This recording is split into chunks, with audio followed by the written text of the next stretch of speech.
Tweet Friday by the Defense Visual Information Distribution Service, a Pentagon public relations agency. The unit shared a photo of a B-2 stealth bomber, accompanied by the ominous caption, quote, "The last thing millennials will see if they attempt the Area 51 raid today." The message has since been deleted, and the department issued a tweet the next day, calling the tweet inappropriate and saying they apologize for the mistake.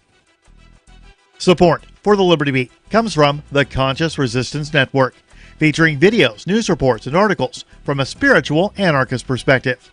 Experience the Conscious Resistance at theconsciousresistance.com. How would you like to have your business featured on the Liberty Beat? You can. Just send an email to libertybeat@snos.news for details. This is the Liberty Beat, produced in partnership with SNOS News and listeners like you. The Liberty Beat is online at libertybeat.news and snls.news. I'm Mick Murrow, reporting for the Liberty Beat, reminding you, spread liberty with a smile. A report released Tuesday by physicists at Stanford University revealed that the entire known universe, from the whole of human civilization to the totality of matter and energy, is actually the fictional setting of a cop show called Hard Case. According to authors of the report, existence as we know it was created solely to provide the framework for the primetime drama that airs weekly in a parallel universe, and that every historical event prior to the show's September 2008 pilot, including the Renaissance, World War II, evolution, the September 11th attacks, and the presidential administrations of Washington through Clinton, never actually happened and are merely part of the elaborate backstory crafted by Hard Case creator and showrunner Dominic Egan. We used to believe that our universe operated under immutable laws of thermodynamics and gravitational relativity, but now we know everything just comes from the minds of Hard Case's 12 staff writers. Overall, it seems like a very well-written show. Physicists have theorized that the universe as we know it will cease to exist whenever Hard Case airs its final episode. This is the Onion News Network.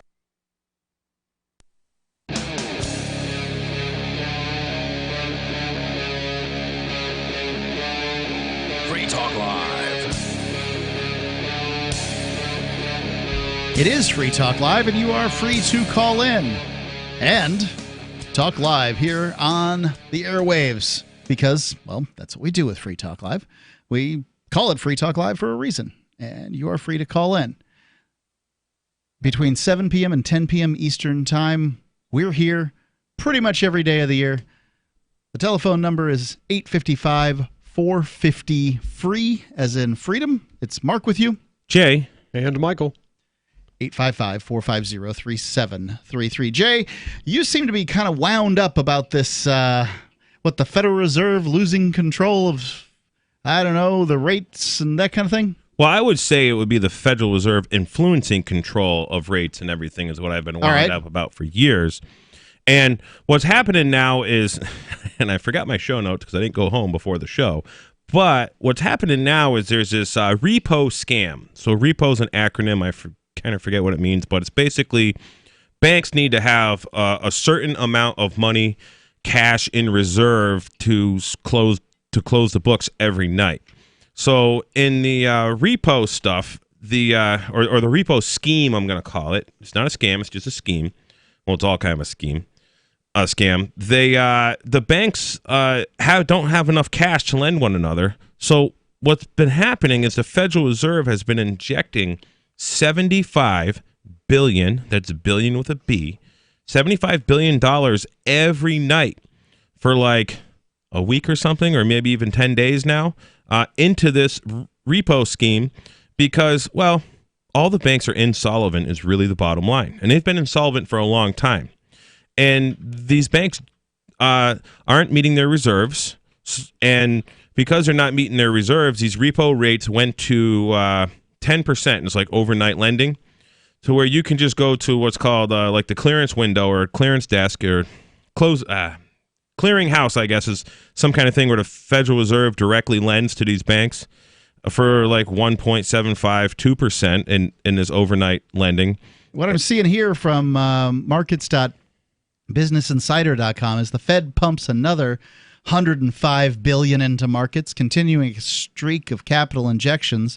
The Federal Reserve on Tuesday sold $105 billion in market repurchase agreements. That sounds like repo or repos in a continued effort to calm money markets and bring interest rates within its intended range. The bank offered $75 billion in repos expiring overnight and $30 billion in repos expiring in 14 days. Banks bid for more than was available for each repo, signaling strong demand for the government-backed asset. The bank began a streak, that would be the Federal Reserve, began a streak of repo offerings last week, marking the first time each assets were sold since the 2008 financial crisis. The central bank said the offerings would continue through early October. Everything's fine here, ladies and gentlemen. There's nothing to see. The last time this happened was when we had the Great Recession, the financial crisis, which has defined a generation. But have you heard anything about this in the news?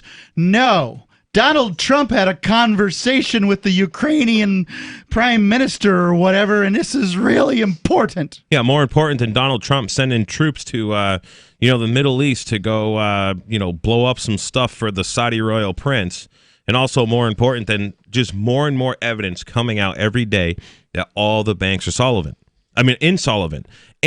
But they should be. Literally since 1971, the world has been under an entire fiat money system, which has never, ever happened in history before 1971.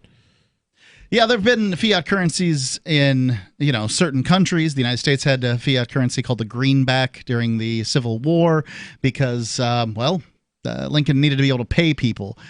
But what I would say is sort of a defining feature is that we the citizenry have never been so tricked for so long. So $1 in 1970, or whenever the time frame was that they switched over, looked pretty much the same as $1 does now. And it was backed by a certain amount of currency and that kind of thing. Well, an ounce of silver was about $1.60 in 1971. Today, an ounce of silver is, somewhere around $18, which I think it is horribly undervalued, considering how in 2009-ish, 2010, it almost cracked 50. And I was just talking to Silver Dave a little bit this morning about this, and I'm like, Dave, ready for $100 silver? He's like, oh man, I can feel it, because we just got. The yield curve has been inverted for 115 days as of a few days ago, and the last time it did that was 2008. What that means is that short-term lending rates are higher than long-term lending rates. Now, everybody understands that this is dumb and doesn't make any sense, because if you want to borrow money for a short period of time, it should cost you less than borrowing money for a long period of time, right? The cost of money, as they call it. The cost of money should be based on term, interest rate, and these sorts of things. The Federal Reserve sets interest rates, but it sets one rate, and then other banks are figuring that stuff out. Right now, we've got a weird situation, and weird when you're talking about the financial system isn't good. And inverted yield curve, I'm talking about specifically, is 30-year Treasury bonds versus 10-year Treasury bonds.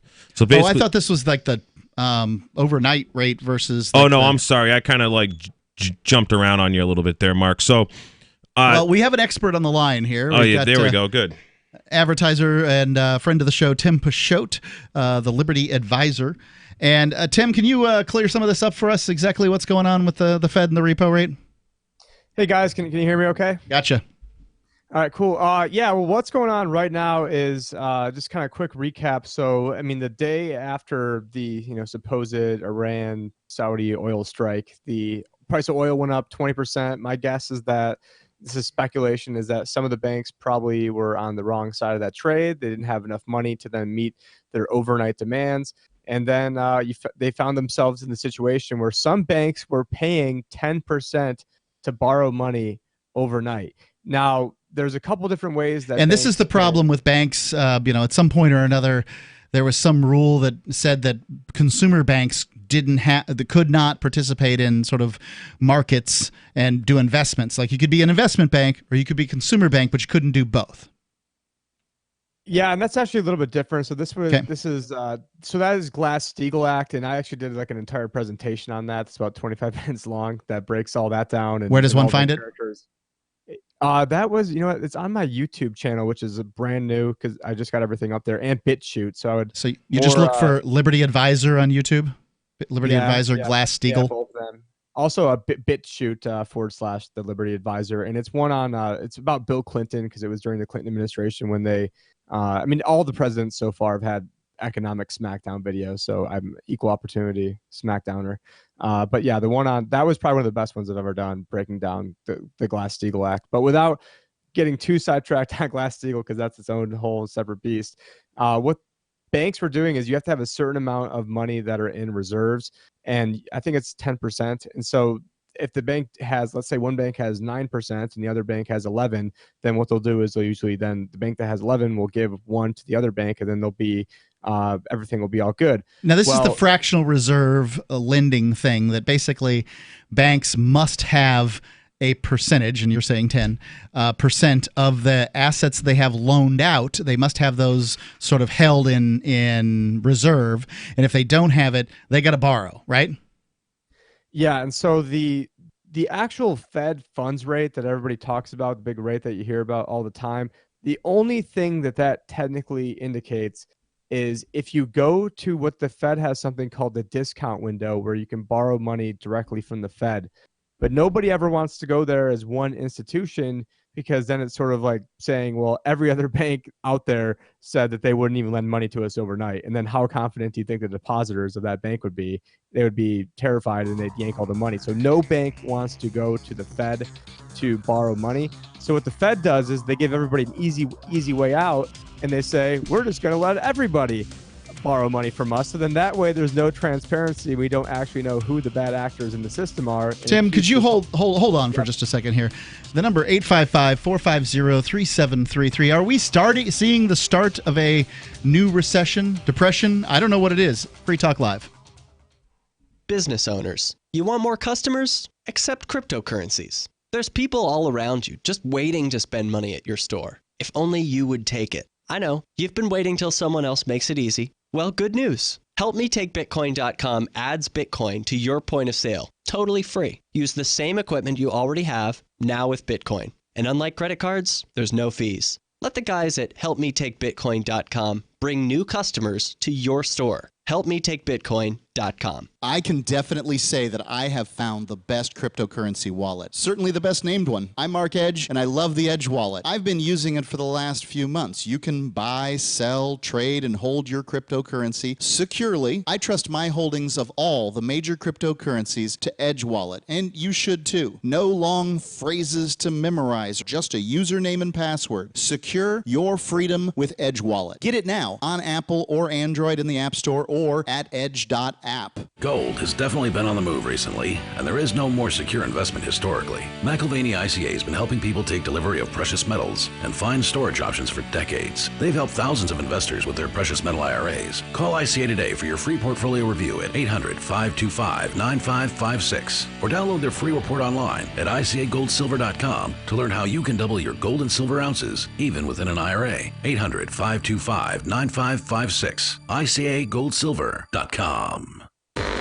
Warning, this is a privacy alert. You are being spied on right now as I speak by your phone. If you want this to stop, visit GoDarkBags.com and we'll show you how elite military units protect themselves and how you can too. GoDark Bags are lab tested and guaranteed for life. Visit GoDarkBags.com now and enter discount code FTL to save 15%. That's GoDarkBags.com. Discount code FTL. Your privacy depends on it. End transmission. A new Gallup poll found that the GOP has an overwhelming advantage among young people who look like old men. The poll shows Republicans hold a solid lead among the coveted elderly youth demographic, including 18 to 24-year-olds who wear suspenders and bow ties to class every day. I'm joined by Republican strategist Rob Powell. These are pretty encouraging numbers for the GOP, aren't they? Yeah, of course, it's very encouraging. Millennials who look like they're permanently dressed for boat trips are a rapidly growing segment of the population. And according to the survey, the prematurely aged are also very politically active. Absolutely. Only about 20% of young people vote overall, but there's almost 100% turnout among youth that dress like a dad from a 1950s sitcom. Now, what about the criticism that the GOP only appeals to white men? Not true. We also have a lot of support among sorority girls that wear pantsuits and pearls, paunchy Chinese college students, and we're making inroads among African American ham radio enthusiasts. This is the Onion News Network. There are lots of ways to listen to Free Talk Live. Our podcast has been around since podcasts began, and now the FTL feed is loaded with content besides our full show archives. Did you know that we make it easy for you to customize your podcast subscriptions? We have different feeds, one that includes only our full shows, one with just the Daily Digest, and one with just the Edgington Post. You decide what you listen to. It's quick and easy to customize your feeds at feeds.freetalklive.com. That's feeds.freetalklive.com. Bitcoin.com has launched a trading platform at local.bitcoin.com, allowing you to buy or sell Bitcoin Cash via dozens of payment methods like PayPal, Venmo, bank deposit, remittances, or meeting in person with cash. There are no ID requirements to sign up for and use the site, and all communications between buyers and sellers are encrypted. Finally, a global trading platform that respects your privacy. Visit local.bitcoin.com to get started trading Bitcoin Cash. local.bitcoin.com. You're listening to the best liberty-oriented audio streamed around the clock, on the air, and online. This is the Liberty Radio Network at LRN.FM.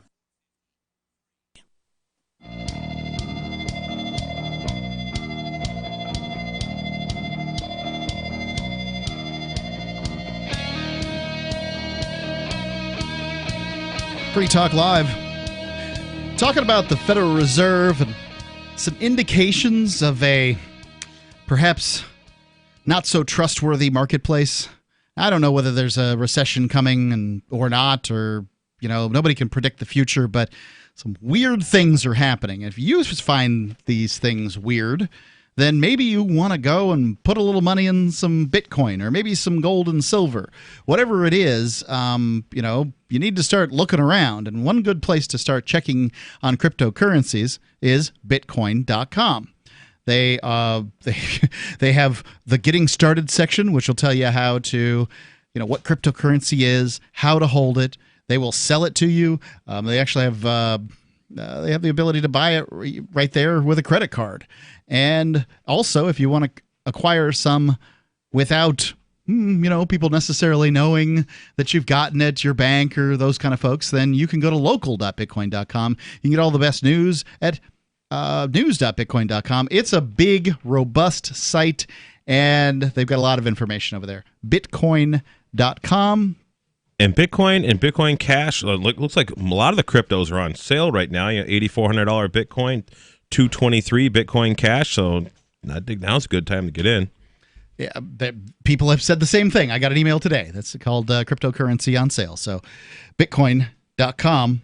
I think Bitcoin plays into what we're talking about with the Fed and just completely wasting money and printing it as they do. Agreed. Bitcoin was kind of born out of this thing the first time it happened. Let's go back to the Liberty Advisor. Here's on the line, Tim Picciott. Tim, can you hear me?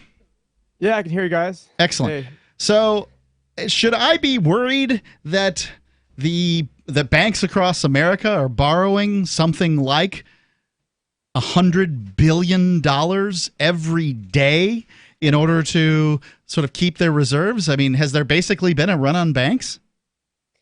No, I don't want to, downplay this too much, but that $100 billion a day is technically, it's sort of like the same money being recycled every day. So, sure. Over the course of 4 days, a lot of people are saying, hey, $400 billion was injected into the market. Well, it's like if I borrow $10 from you, and then at night, and then in the morning I give you $10 and a penny, and then later that night I'm like, hey Mark, can I borrow another $10? And so it's the same in this case. Well, but they keep upping the amount. So I mean, just last week it started off at either 50 or 53 billion. I think it was $53 billion, and then it quickly got up to 75.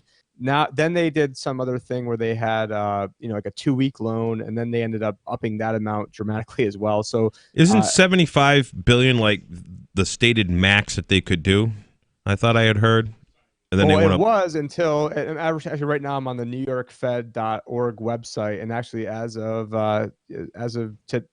tomorrow night, it's going to be $100 billion overnight. So it's gone from 53 billion to 100. So they raised the lending cap. It's just what the government does when it needs more money. It's just, just raise the cap. And Banks basically, the Federal Reserve is quasi-governmental, and banks are basically franchises of the Federal Reserve. So, it's all one big, dirty little system.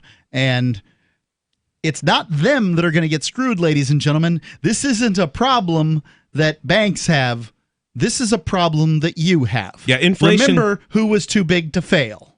Inflation doesn't hurt the elite at the top. It hurts us working folks. It really hurts people on fixed incomes, like you're retired and you're elderly and whatnot.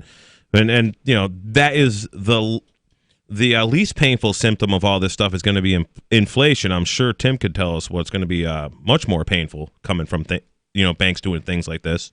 Well, this isn't inflation, is it, Tim? This is just indications of a problem, right? Well, I mean, they did change the definition of inflation. It used to be printing money, and then they changed it to. And what I would recommend is if anyone wants to text the number 71441 and text the term informed, you'll get a free copy of my book called How It's Rigged. Because all this, Mark, you had talked earlier about, well, I don't know if there's going to be another recession. Well, there might not ever be another recession, because if you just print another $1 trillion to go bomb Iran or Iraq or whatever boogeyman's out there today, then the definition of a recession is having 2 negative quarters of GDP. So if you print $1 trillion and then it's injected into the economy to go bomb somebody, well, then now you could stave off having a recession, even though everybody is worse off, especially the people being bombed. And then you got to tie into, well, how do you get the GDP number? You take what the GDP is, then you minus the inflation. Well, if the GDP grew at 4% and inflation's 2%, well, then the GDP grew at 2%. But what if the real inflation is really 6% and the economy is growing at 4%? Well, then we're at -2. And that is basically what's been going on the past 10 years, is that they've rigged the numerator and denominators and how you calculate these numbers.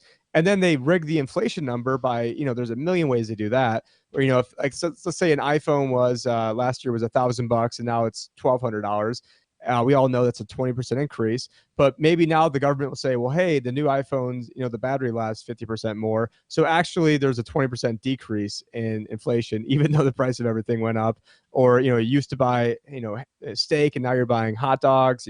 They substitute that price in. And there's so many different ways that they do this. I would just go read the book. It's only 17 pages. Right. None of us are, falling all over ourselves to read the Federal Reserve stuff when it's released as far as inflation rates and these kind of things. And it's not the rate that matters. It's how they calculated the rate. And, they never tell you that. And so the number to text to is 71441. Yep. And then if you just type in informed, you get the ebook. So text informed to 71441, and then you can get this ebook for free. Appreciate the call, Tim. You know what I like? Can I also point out, go to shadowstats.com. Will actually give you, it's not my website, John Williams. Nope, I'm familiar with it. Yep, I recommend that for anyone that wants to get the real info. Yeah, shadowstats.com I've used for years, and it's it's at least you should be informed as to what it says, even if you don't believe every single thing it says. But I mean, you need to know that there's other sides to this particular equation. When the government spits out a number, it isn't necessarily that it probably isn't the truth. For God's sakes, it's full of liars and thieves. I mean, let's be serious. The government does not benefit when a recession comes on. Donald Trump and his administration is not going to get reelected if there's a recession going on. And they're just hoping to kick the can to the next election, because there's a tremendous amount of people that really speculate that pretty much whoever the Democratic frontrunner is, whether it's Elizabeth Warren, as in Hillary 2.0, or it's, Joe Biden, that Trump's just not getting reelected is what a lot of people really feel.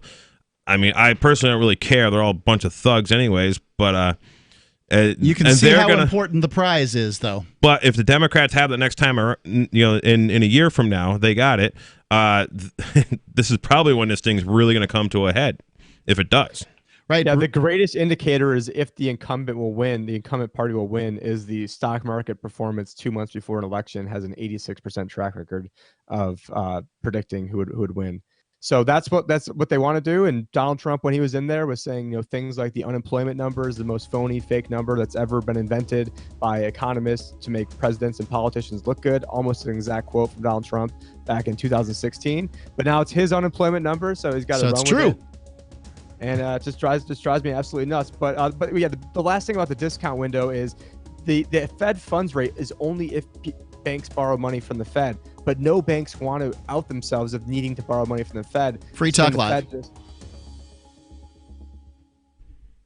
History classes start teaching the Constitution around 1776. The foundation of our Constitution goes deeper than that. Without examining the context that gave America its principles and its founding documents, we cannot understand the foundation of our liberty and our constitutional republic. Liberty First University teaches online classes in a way that all ages find compelling, from middle school to law school. To learn more, join us at lfu.freetalklive.com for more details and your invitation to a free webinar on Tuesday at 8 p.m. That's lfu.freetalklive.com. Bitcoin.com has launched a trading platform at local.bitcoin.com, allowing you to buy or sell Bitcoin Cash via dozens of payment methods like PayPal, Venmo, bank deposit, remittances, or meeting in person with cash. There are no ID requirements to sign up for and use the site, and all communications between buyers and sellers are encrypted. Finally, a global trading platform that respects your privacy. Visit local.bitcoin.com to get started trading Bitcoin Cash.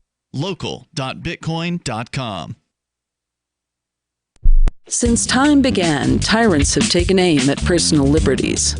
Now there's a movie that aims back. The government has no more right to tell us what to put in our bodies than they have to take our guns or tell us what books we can read. 6 drug police were eaten by bears while raiding a marijuana farm. On your knees, you dirty hippies! Jesus. On your knees! What's the problem, officer? Today, many cops who enforce pot laws do so only because it provides them with cushy jobs, good benefits, and a chance to push people around. I was an undercover narcotics officer. The drug war is nothing but a farce. The Second Amendment says you gotta keep you and your gat intact.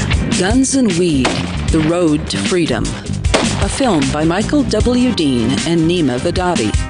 DVD available now at gunsandweed.com or on Amazon. That's gunsandweed.com. Makes the perfect gift. Remember, that's gunsandweed.com. Is oral health important to you? If you don't like your own teeth, fresh breath, or kissing people, then by all means, stop listening. Several years ago, I met Jessica Armand, founder and CEO of My Magic Mud, and I became passionate about the product that she created and never want to live without it. It's clinically proven to whiten teeth, but I find it does much more. They want you to love My Magic Mud as much as I do, so they're giving you a money-back guarantee plus 20% off. Go to mymagicmud.com and use coupon code FTL20 at checkout. mymagicmud.com, FTL20. LRN.FM now has a Discord. Discord is a free text and voice chat platform, and we now have our own server with a bunch of channels at discord.lrn.fm. You can join other listeners as they chat about various things during our live shows, or anytime, day or night. Discord software is available cross-platform, so you can have it on whatever device you want and take your chats anywhere. Join our Discord at discord.lrn.fm. That's discord.lrn.fm. A congressman recently revealed that legislation totaling 2,900 pages and involving more than $1 trillion was available to members of Congress for less than 48 hours to study and consider. That's over 60 pages of legislation per hour. Do you think anyone read the entire bill? I'm Jim Babka with DownsizeDC.org. Consider a proposal buried in a 3,200-page, $388 billion bill, which would have empowered committee chairmen or their agents to examine Americans' tax returns. When this horrible provision came to light, no one claimed to know how it got into the bill. One congressman questioned said, "I didn't write it, I didn't approve it, I wasn't even consulted." If your attorney represented you this way, he might be disbarred. But this is how Congress represents you every day. That's why DownsizeDC.org has created the Read the Bills Act. You can force Congress to read their bills before they pass them at DownsizeDC.org. Do you love Twitter? Make sure you favorite the LRN.FM Twitter account so you can receive our tweets at twitter.lrn.fm. That's twitter.lrn.fm.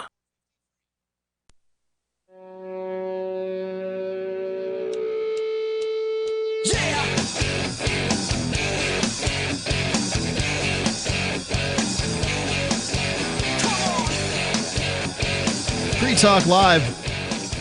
Call in, talk about whatever you want to talk about. We were talking about the Fed overnight repo rate and just how odd it is that banks all over the United States are taking in a great deal, taking short-term loans to sort of make their legal obligations overnight. They haven't had to do that since 2008, and that's they've been doing crappy stuff, the banks, ever since they've existed, and more because, of course, the banks control the politicians. I mean, that's all government is. It's this parasite that is there to protect the parasites that feed it, which are the banks and other industries. And they've just been able to get away with it and get away with it and get away with it and get away with it. And now, and you got like Jeffrey Epstein's, and you are worth billions, hundreds of billions of dollars for whatever reason. And you got, just crazy things going on, and it's all gonna come out in a wash someday. Presumably, it will come out in the wash. I mean, how could it not come out in the wash? And if you want to be ready, if you want your business ready for maybe this is a huge surge in cryptocurrency once people realize what's going on. Seems to have happened every other time there's been some kind of, problem with the monetary system. Bitcoin's made a run. Cryptocurrencies have made a run. Go to helpmetakebitcoin.com if you operate a retail business and you're looking for a solution for point-of-sale cryptocurrency acceptance. It's never been easier, thanks to helpmetakebitcoin.com. There's no paperwork, no approval process to open an account. I mean, it's easy, and you should probably do it sooner rather than later because, well, you'll be ready, and you'll have this loyal group of people that wants to do business with you. HelpMeTakeBitcoin.com. That's HelpMeTakeBitcoin.com. Let's go to the phones. Got Nathan calling in from Ohio. Nathan, you're on Free Talk Live. Hey, so I wanted to ask the guy in the back why he thinks politicians such as Elizabeth Warren and Biden are thugs. Because I think Elizabeth Warren is just a crazy bitch. All right. Big. I'm just going to let him go. I'm not sure what he's saying exactly, but you can address the issue. Sure. Well, I would say Elizabeth Warren is Hillary 2.0 because all the same interests that have backed Hillary for years are all backing Elizabeth Warren. And Elizabeth Warren, like amongst her people that deal with her, they basically say she's like not nice and she's kind of nasty. There's just like a whole bunch of similarities. And she is pure establishment. She's lied about several things. She gets caught for it. And like Hillary, she gets these gigs to go speak at these universities and colleges for like hundreds of thousands of dollars. And, and she's a she and, and she's running for the Democrat and she's establishment. I mean, that's really the bottom line. Yeah, I think that the terminology thug, when applied to politicians, what it means is, mafia don. They're the ones that give the orders and that sort of thing. And Elizabeth Warren proposes to be somebody who rules you. Admittedly, come 2020, there's all somebody kinds will rule you. Good names for government, individuals. Goons, tyrants, despots, parasites, thugs, mafia, gang, idiots, liars, thieves, lunatics, killers, gang members, and those were all real good. So just whichever one comes to mind, works well, and I just use it. They're the most successful organized crime syndicate in a given geographic area.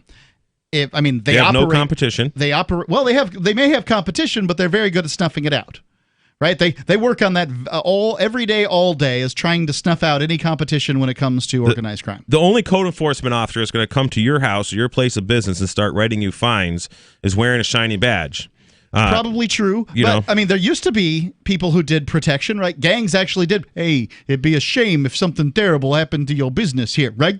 Right? Yep. Hey, if you don't pay something bad could really happen. And I don't want to be responsible for that. So you probably should just pay your bill.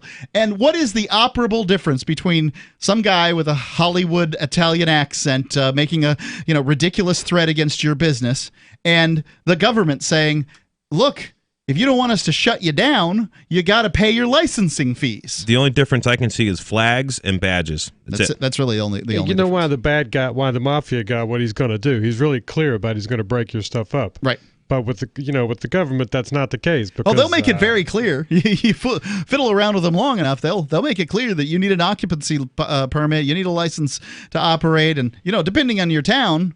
You need all kinds of stuff. And some people run right for it, right? Oh, well, we're going to do business. Let's run right out and ask the government how much money we need to give them. Look in those blue pages, everybody.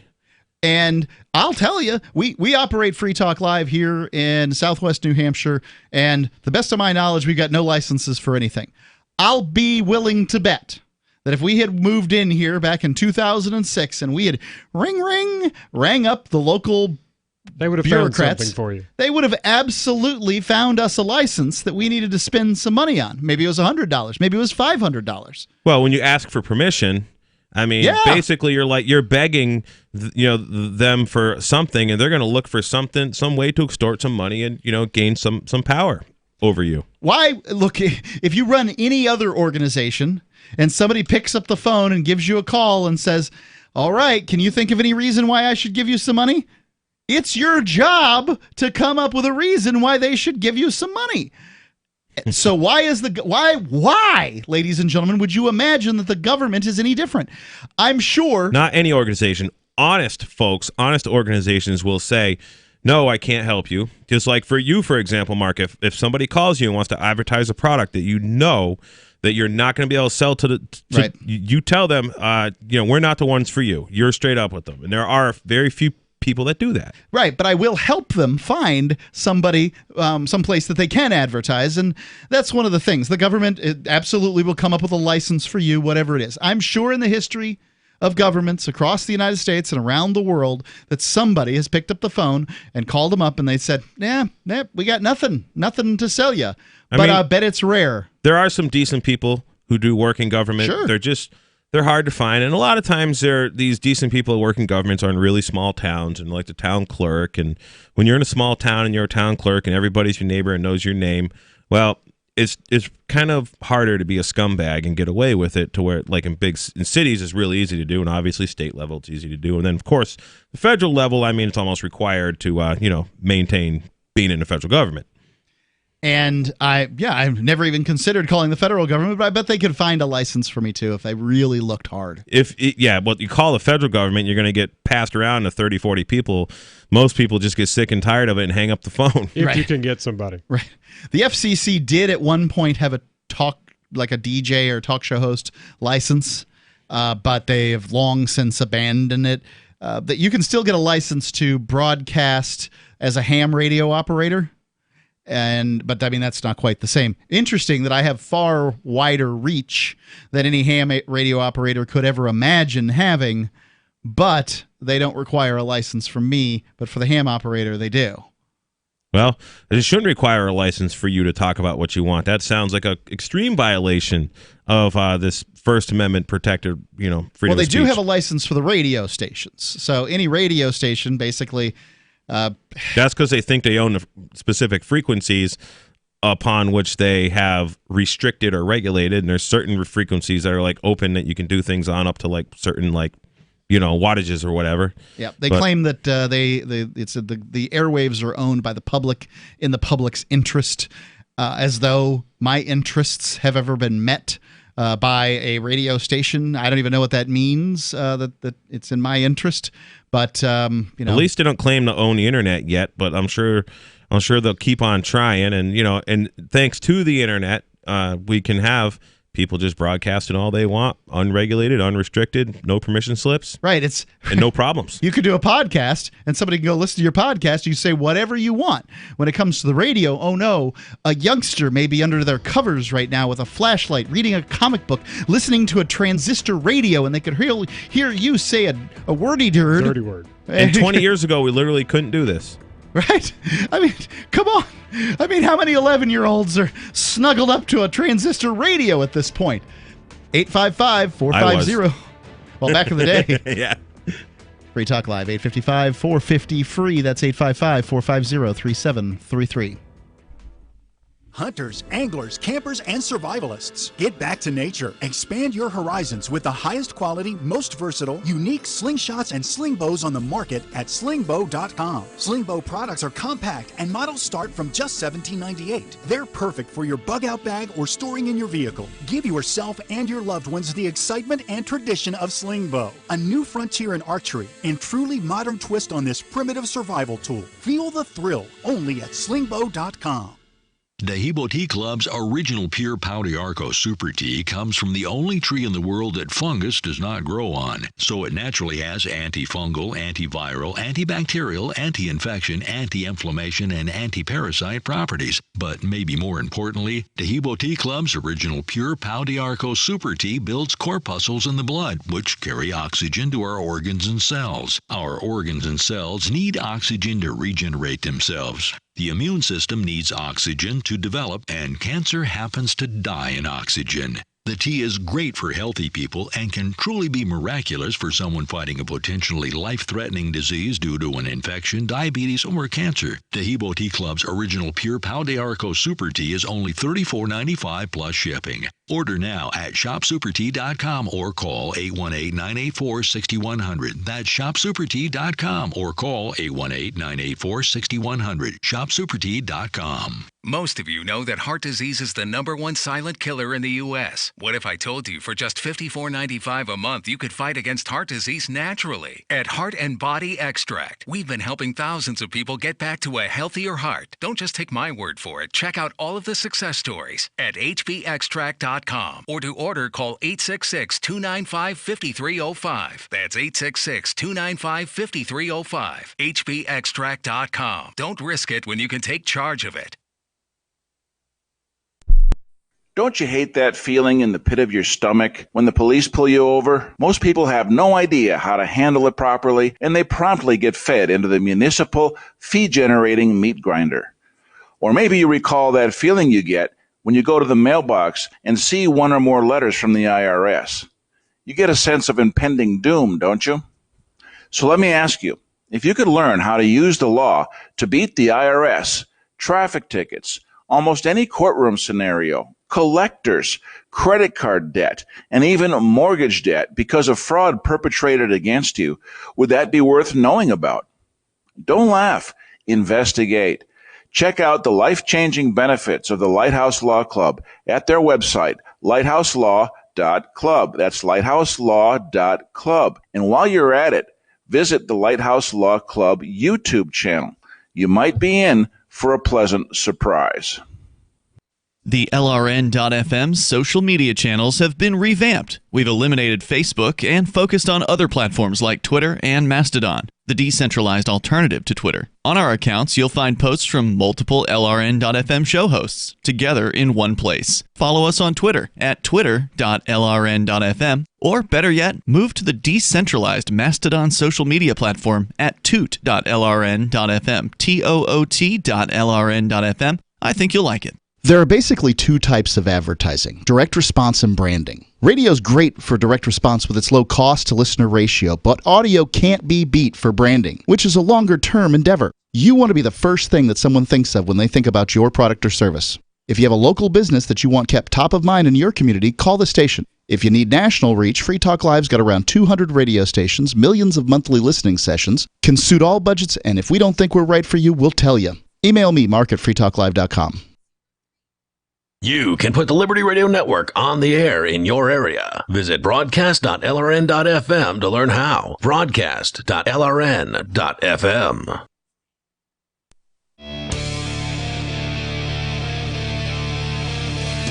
Free Talk Live. Number's 855-450-3733. It's 855-450-FREE, as in freedom. It's Mark with you. Jay. And Michael. Michael, you brought in a story that I find very interesting. It's about, I guess, people beating... I'm not sure whether you call these stuffed animals or plushes. I think the new term is plush. But before we go on, Jay, you've got an event coming up this evening? Oh, yes. Right after the show. Well, shortly after at 10:30, we're going to start Freer Talk Live, which will be myself, Nobody, and Silver Dave. And we're going to talk about silver and financial stuff, Nobody's campaign, a possible horse-drawn carriage ride through Keene. We're working on organizing for Nobody's campaign, and possibly Aria and Ian. They're also running, so we'll get everybody involved on a little hayride. That does sound like fun. Yeah, we hopefully can make the dates work, as long as it doesn't interfere with my brother's schedule, because he's got the horse and the trailer and all that. So you can swear and drink whiskey on Freer Talk Live too, right? That's right. That you can. It's pretty much uncensored. We just we're not gonna, none of us guys that are on there are racist anyway, so we're not too worried about that. The only thing, the terms, we basically got to abide by Discord and Twitch's terms because that's where we're broadcasting on. So the story comes from, what is it, ctvnews.ca, and Michael, go ahead. Like somewhere in Canada. So yeah, I think the concept is that instead of beating the children, the parents have decided to beat the children's stuffed teddy bears and other stuff. Right. You showed me one of these videos. Yeah, it was lunacy. The baby's face. Just, Dad, what are you... I was prepared to be sort of middle of the road on this, but I am no longer that way. So here's what happened. The man, gentleman, which, by the way, gentlemen, you don't look good beating anything on video. Unless it's like a truck. Well, those things are pretty good beating trucks, like mud maybe trucks. A mugger that you just thwarted, you're fine. But they cut that video of you beating the mugger in the wrong location, and you just look like a mugger yourself. But yes. I won't. I'm not going to have a problem with it. But I'm going to tell you what I saw in the video. That doesn't mean that I don't have any idea what was going on before or after. I'm telling you what I saw in the video. Gentleman picks up the spoon, puts it towards. Would you call it a baby? Toddler. Toddler shakes his head. Right. Small toddler, large baby. Toddler shakes his head. He's learned no at this point. Yippee. I don't want it. Do love that. And then the guy puts the spoon to the mouth of a Mickey Mouse doll. Correct. And then kind of shakes it so it says shaking its head. As if Mickey's saying, no, Dad, I don't want that. Right. And then he puts the spoon down and he punches. I'm not talking about bends over and paddles. Punches in the face multiple times. Mickey. Now, no violence has occurred here. Like no human has harmed a human. Just but Mickey. I'm pretty sure this qualifies as a threat. And the baby's face certainly saw it as a threat. Right. So then he picks up the spoon, he proffers it to the baby. Baby's mouth wide open. The baby opens his mouth right up. So it was effective, but it didn't look good. The baby understand what Dad was trying to convey. Dad was trying to convey, I will punch you in the face if you do not eat this food. Now, maybe he was telling the truth, maybe he wasn't. I suspect he was not telling the truth. He was sort of lying through, demonstration. Two things come to mind when I hear this. I didn't watch a video, but first off, if the kid doesn't want to eat, what are you going to do? Force feed them? Are you going to be like my grandmother who's like, don't leave the table till you finish your food? And then she wonders why, That's how it was for me. Wonders why some of her grandchildren are, overweight. And kids aren't going to let themselves starve to death. But I see a lot of people who have kid eating issues.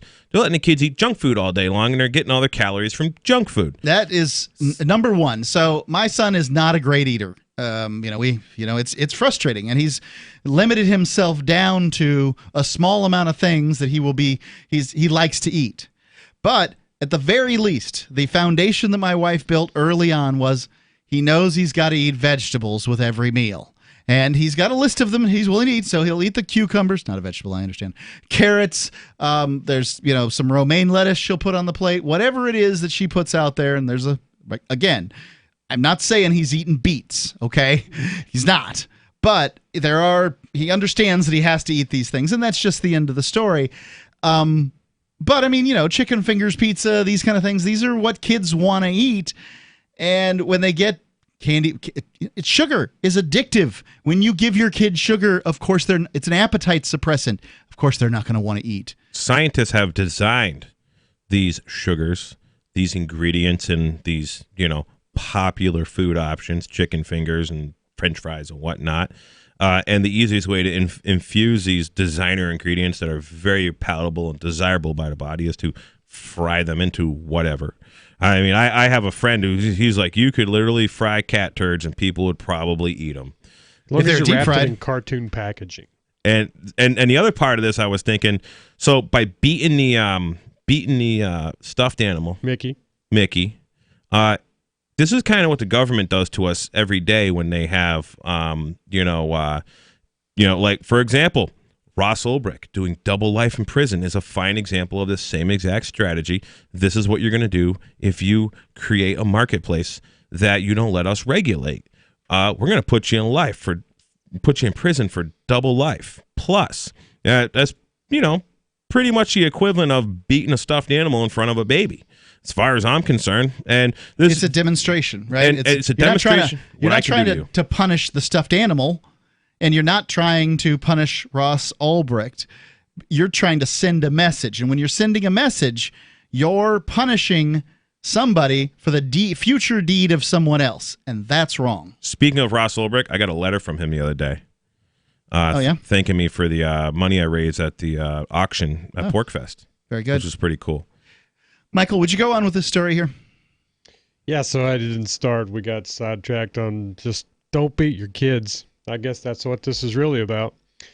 So one parenting consultant... I would be willing to say that a properly administered spanking is probably psychologically a better thing to do than what I'm seeing here. Yeah, it's more clear about what you want then and what not to do. But I mean, this is crazy. It's crazy. Go ahead. This dad's parents failed him. That's what I would expect, and he's just not breaking the cycle of stupid yet. How can a kid learn to respect their parent that does that stuff?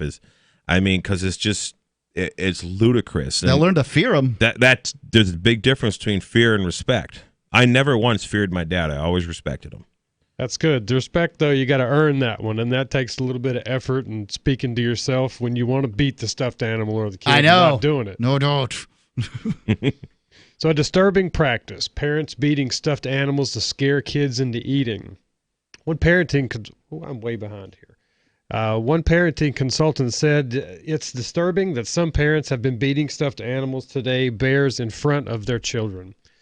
Some parents have been posting videos of themselves hitting the stuffed animals of children who refuse to eat as a way to coerce or intimidate them into taking a bite. A Twitter video that has gone viral was posted last week shows a child refusing to eat a certain food. Yeah, we don't know what it is. Probably baby food, God knows. It looked like spaghetti. Pureed, whatever. Didn't look bad. Yeah. Then the adult offers the food to a stuffed toy that also refuses to eat. That's when the toy gets punched. Really punched. I mean, this isn't just God, it's if you hit a kid the way this toy got hit, you could very well kill it. Yeah, Dad's face, he meant it. You could tell that, he was angry. He wasn't faking it, and he was like, this is what I will do to you if you don't eat this. So in other videos released around the same time, the children do end up eating the food, but appear to be shocked or distressed. I thought the kid in that video looked shocked and distressed, frankly. I concur. This is going to create some, what do they call, these people who eat anxiety eating or... Eating disorders It's going to create this... How could it not create an eating disorder is what I want to know. Anorexia, bulimia. Something, overeating, not eating, whatever, something.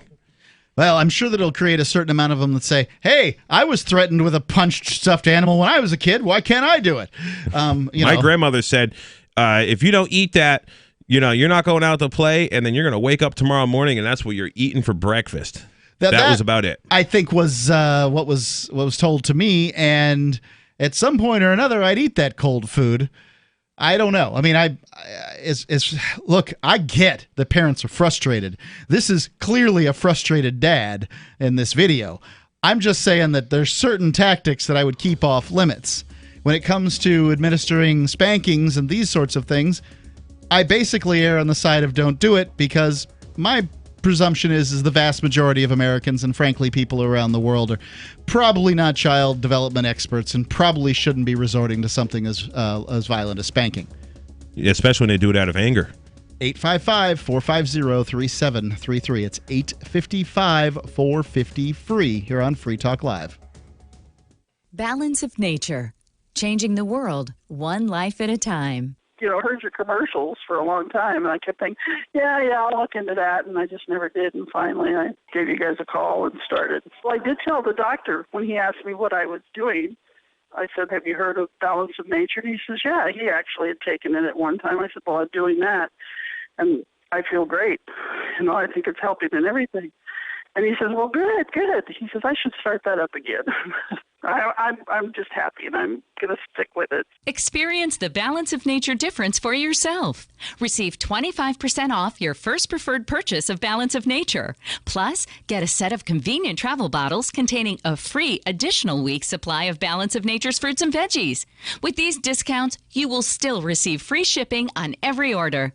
Call 800-2468-751 or go to balanceofnature.com and use discount code FREETALKLIVE.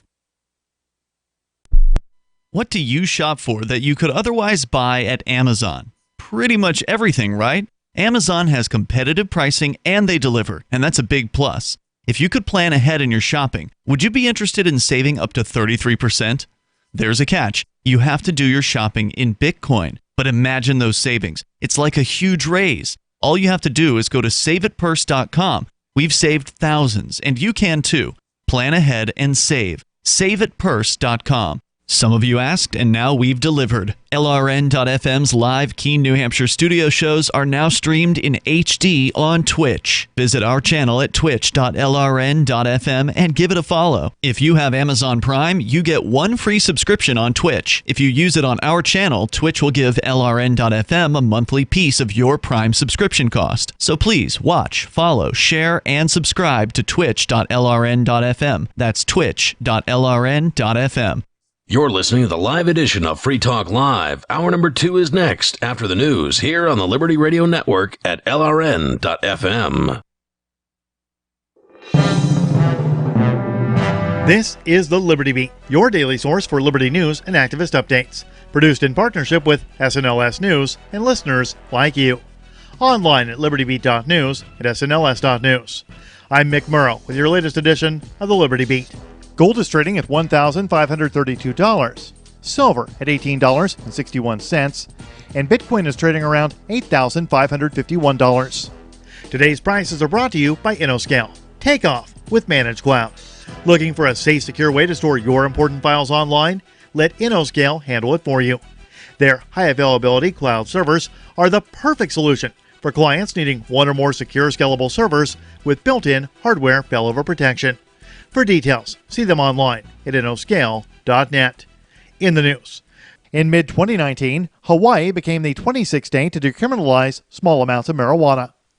After the bill became law, Hawaii's governor cautioned that decriminalizing the herb does not mean the state is prepared to legalize recreational use of cannabis.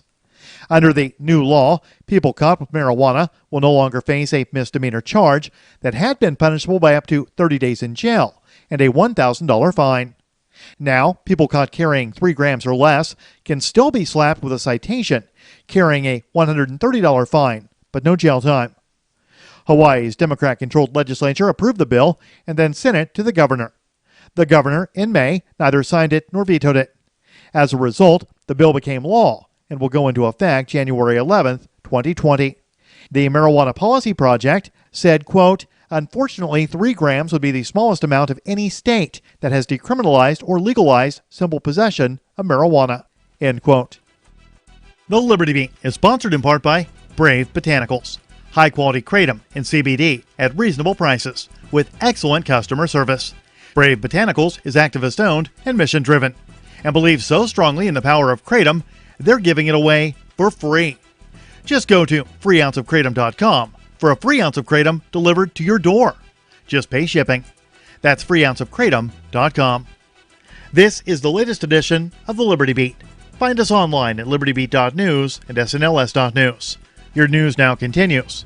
A police officer in Florida is facing suspension after arresting 2 young 6-year-old children as the Orlando Police Department investigates the incidents, which raise fresh questions about the over-policing of school children in the United States, as well as the arresting officer's own violent past and record of excessive force. The Mind Unleashed reports that Orlando police officer Dennis Turner was on duty as a school resource officer when he arrested the children in separate incidents on misdemeanor charges on Thursday. Local news outlet WFLA reported that the 6-year-old girl was charged with battery after kicking a classmate at her K-5 school, a problem that her grandmother attributed to behavioral issues related to sleep apnea.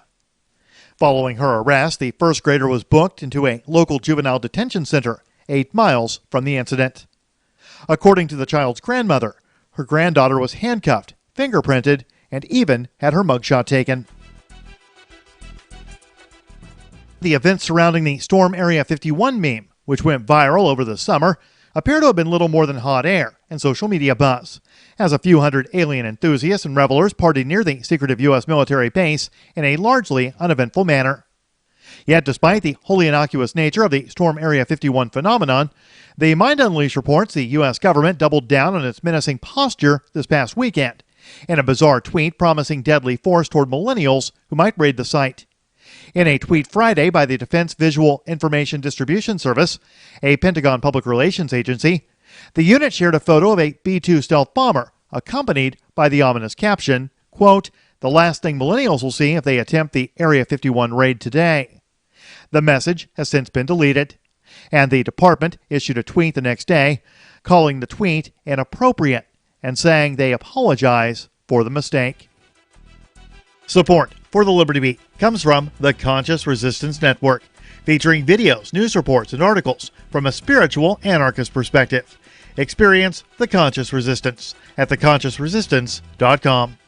How would you like to have your business featured on the Liberty Beat? You can. Just send an email to libertybeat@snls.news for details.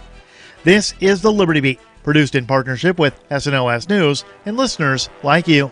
The Liberty Beat is online at libertybeat.news and snls.news.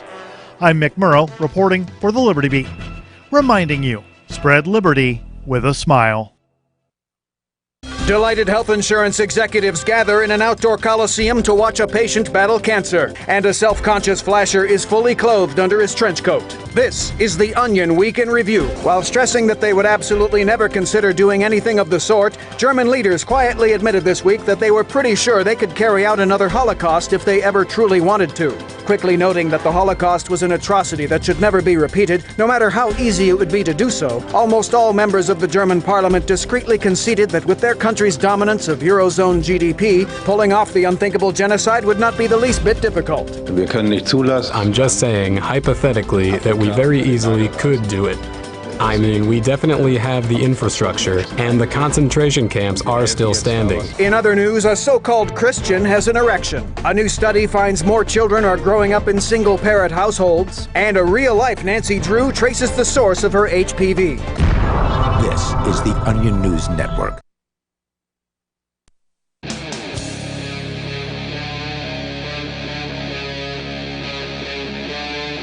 Free Talk Live.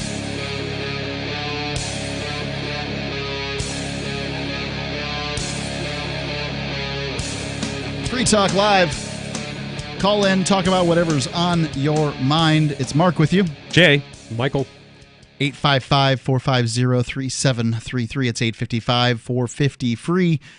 Folks in the Discord chat at discord.freetalklive.com have gotten a hold of this story that we're reading here right now, and I think that anybody who gets a chance to watch this video is stunned.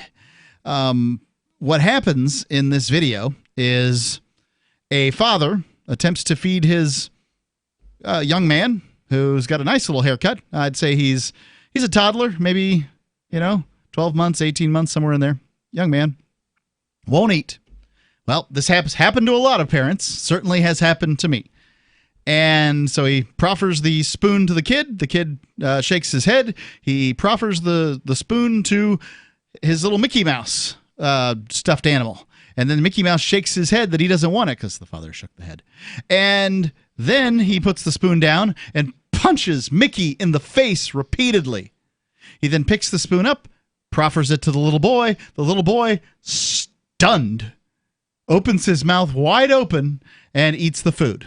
Takes the bite of food. Now, this is the sort of evidence that, short-term solutions can work, but oh boy, this doesn't seem like a good idea. Not to me. What do the experts think, Michael? That was the one parenting consultant said it's disturbing that some parents have been beating stuffed teddy bears in front of their children. That was about the only expert comment that I read there. Yeah. At least you're not beating puppies and kittens in front of their children. Well, it's better than that. And I'm sure that happens, probably not for the same reason, but... Not living, it's not a living thing, right? They can't claim that this is, immoral or anything, but it looks like I'm going to go ahead and call this a threat, because I think from the child's standpoint, it's a threat. I think the kid understands what dad wants. Yeah, gets the message really quick. He knows, and instinctively he knows that those mannerisms are no good, and I should succumb to whatever this man wants. Here from thesun.co.uk, major backlash. Users were quick to comment on the trend. This was posted on Twitter. One Twitter user said, "This exact behavior has been proven scientifically to increase aggression in young people. We talk all the time about perpetuating a culture of violence with young people and landing in jail. This is where it starts." Now, I mean, you got to take with a grain of salt the things you read on Twitter, but I'm going to go ahead and side with the Twitter poster on this one. I was thinking this is a good way to create some angry anarchists. How so? Because when you demonstrate violence and anger as a way to solve issues to somebody, especially at a young age, obviously, we are essentially products of our environment for the most part. We've all watched families grow up. And we could go away from home for 20 years and go back, and we could meet some kids, and we might even know who their dads are or their moms are, or have a pretty good idea because of the way they act.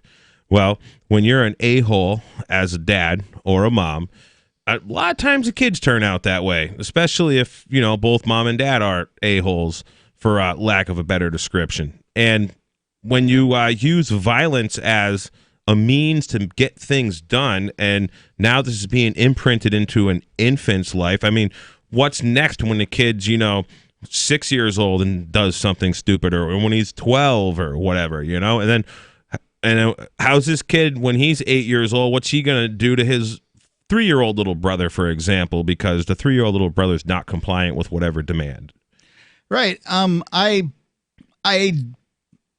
when it comes to corporal punishment, I'm willing to say that there are times if it is used very, very sparingly, and I'm talking about once a year is probably too often. Now, we've never struck my son, but I'm willing to say that corporal punishment can make some sense. But this is basically looks like the kind of thing that, you do whenever the kid isn't eating.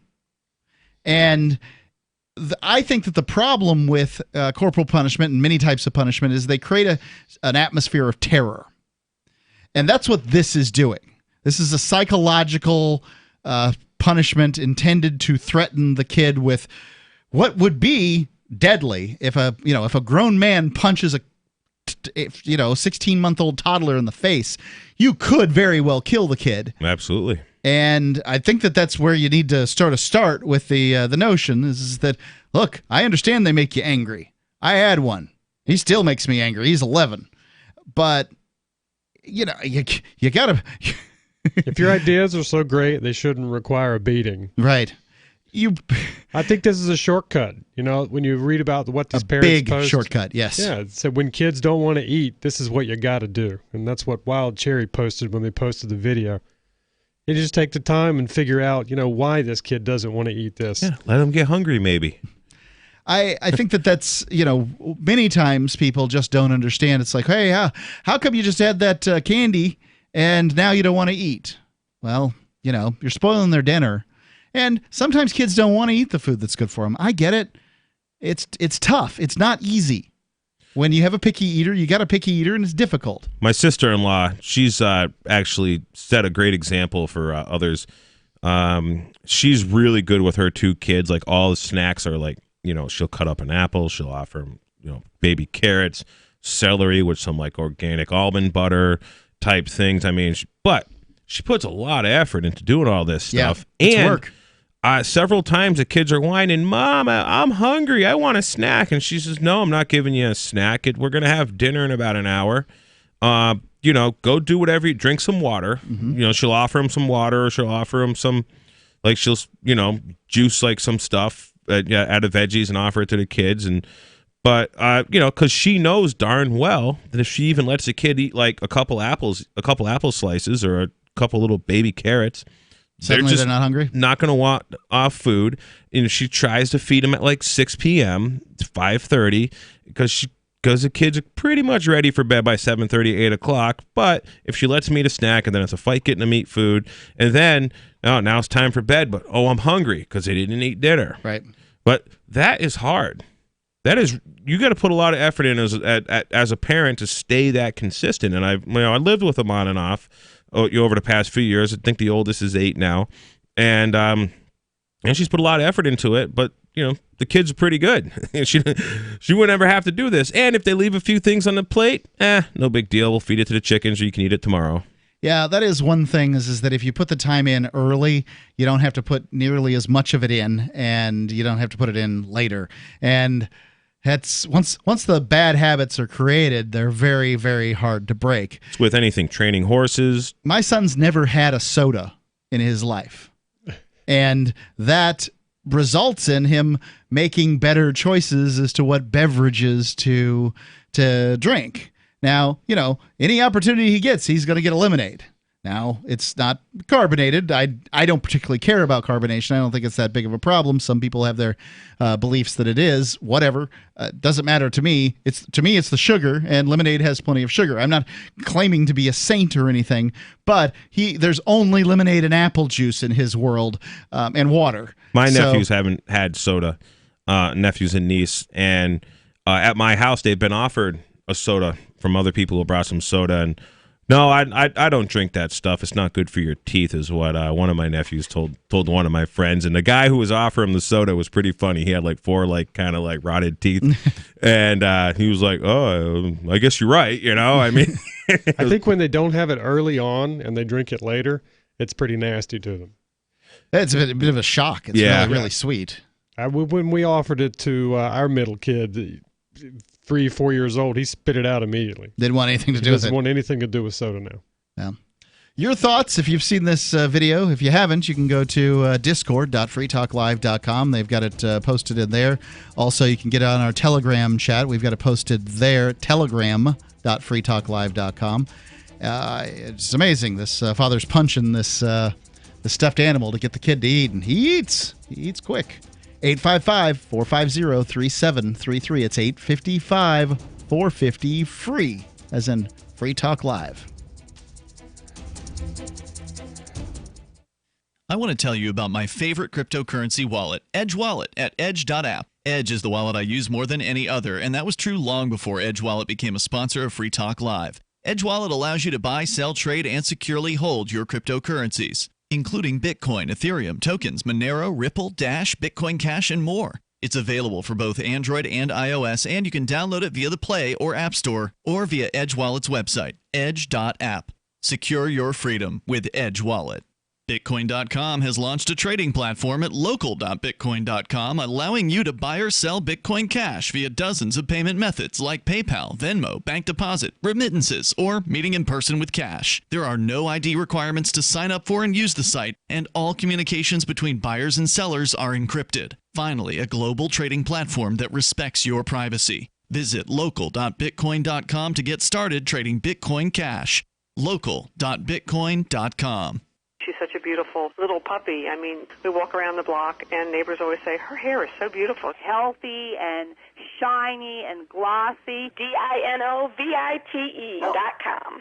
Fatty acids, omega-3s, and omega-6s are great for healthy skin and soft, shiny coats. I would really recommend people starting their puppies on Dinovite before they get into what I would call the misery index. Bad skin, bad ears, bad breath. Because if they're getting all their vitamins, micronutrients, microbials from the beginning, then you're not going to run into the problems associated with the allergies, grass, pollen, dust, dirt, fleas, ticks, you name it. And the itching and shedding down the road. Our vitamins and enzymes replace the nutrients cooked out of most commercial dog foods. Dinovite for life. This is Ed Lukasevic. And Cindy Lukasevic. Inviting you and your pets to Dinovite. 859-428-1000. DINOVITE.com.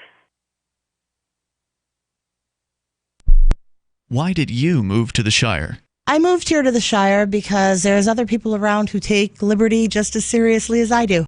I moved to the Shire because I saw videos of people challenging authority and thought that I could get support myself. It called to me, like, do this right now. I wanted to be around people like me who got it. And once I got here, I knew there was nowhere else that I wanted to be. I've always wanted to change the world. So I moved to the Shire to join people who were actually working towards doing the same thing.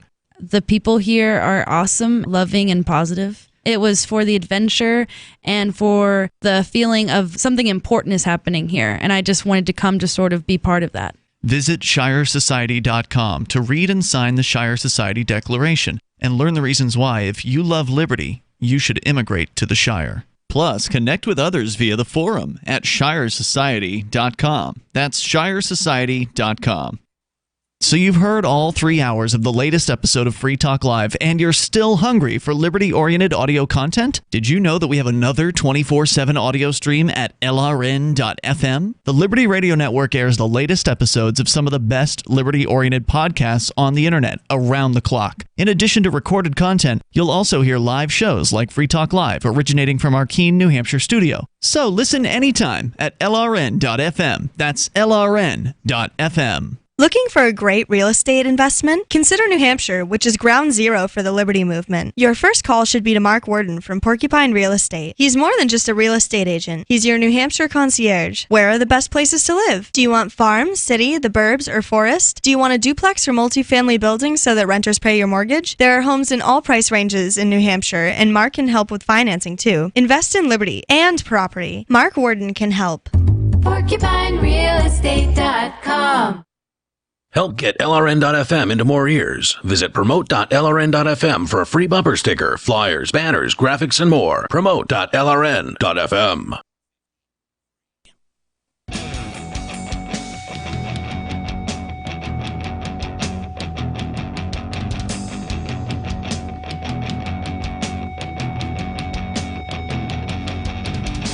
Free Talk Live.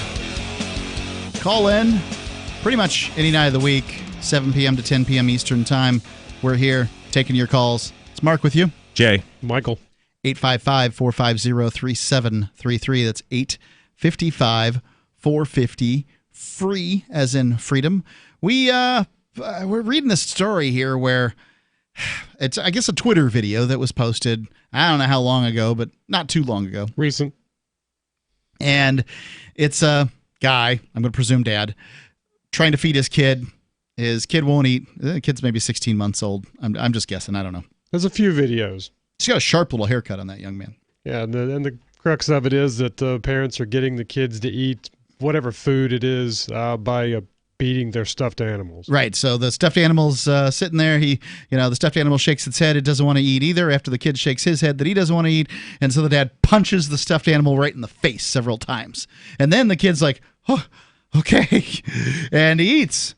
And I see the allure of a system that works, but a lot of times I see parents get kind of like borderline angry, not angry enough to like beat the kids, but they give them these like empty threats that they like can't come through with. Like, for example, Junior, if you do that one more time, I'm going to kill you, or I'm going to, beat you till, you're going to feel it for a week. And right. An ex-girlfriend of mine at a softball game, here's a guy tell a kid's just being a 5-year-old boy, just running around having fun, being rambunctious, tells the kid that if he doesn't stop it, that he will, and he said exactly this, when we get home, I will take pliers and I will rip out your fingernails. Damn.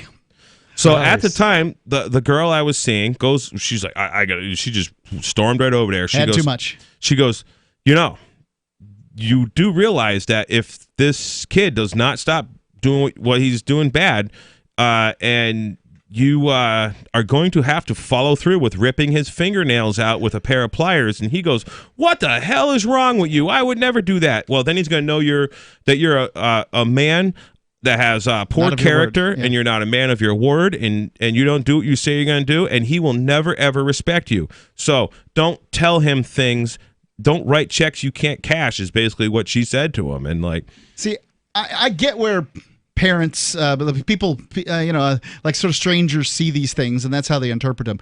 But when I tell my son that I'm going to beat him, he's like, all right, because to him, that means wrestling. It's time for a beating, Jack, come on. And, he's ready to wrestle. He wants to wrestle and do those things. So the terms have been redefined in his world that, in so much as a beating is not something terrible.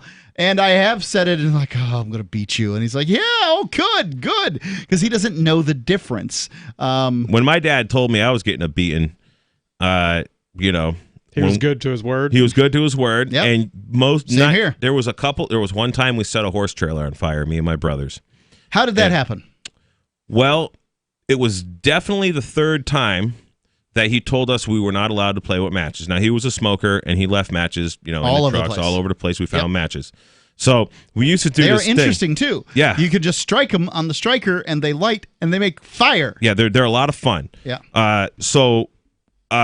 If you take the match, we used to call it kamikaze, and you take one match and you just flick it at your friend. Yeah. And me and my brother used to do that to each other. So we're running around out in a barn flicking the matches, and one of us, I don't know who was doing what. This is a hay barn. Well, this was a horse barn, and we had just come home from a horse show, and the girls were like washing the horses and putting. We were little kids. Yep. I was like, I'm maybe second or third grade, and the horse trailer was like a big, beautiful horse trailer. Had a bunch of dry shavings in it, which is pieces of wood that are really flammable that are kiln dried in a Florida trailer. And there was a hay bag. It's like this net full of hay so the horses can eat while you're in the trailer. So one of us runs in the trailer, and one of these matches goes in a hay bag. Yeah. And so we see it smoking, so we start shaking it around a little bit, and poof, it pops into flames. And then we're not going to say anything about it. So we just run in the barn, start grabbing we each grab a bucket of water of a stall, and my father's in the office on the phone doing business. He didn't have a cell phone, so he'd sit down on the phone and do business. He's just running by. I got to see what's going on, he says. Yeah. After he sees us running in and out of grabbing water buckets. So by the time he gets out there, like, there's a huge fireball coming out of like this, $10,000 horse trailer in 1987 or whatever it was. He got it out. The paint was all crinkled on the trailer. We spent several days as little kids fixing that trailer, scraping the paint off it, but we got beatings with the belt.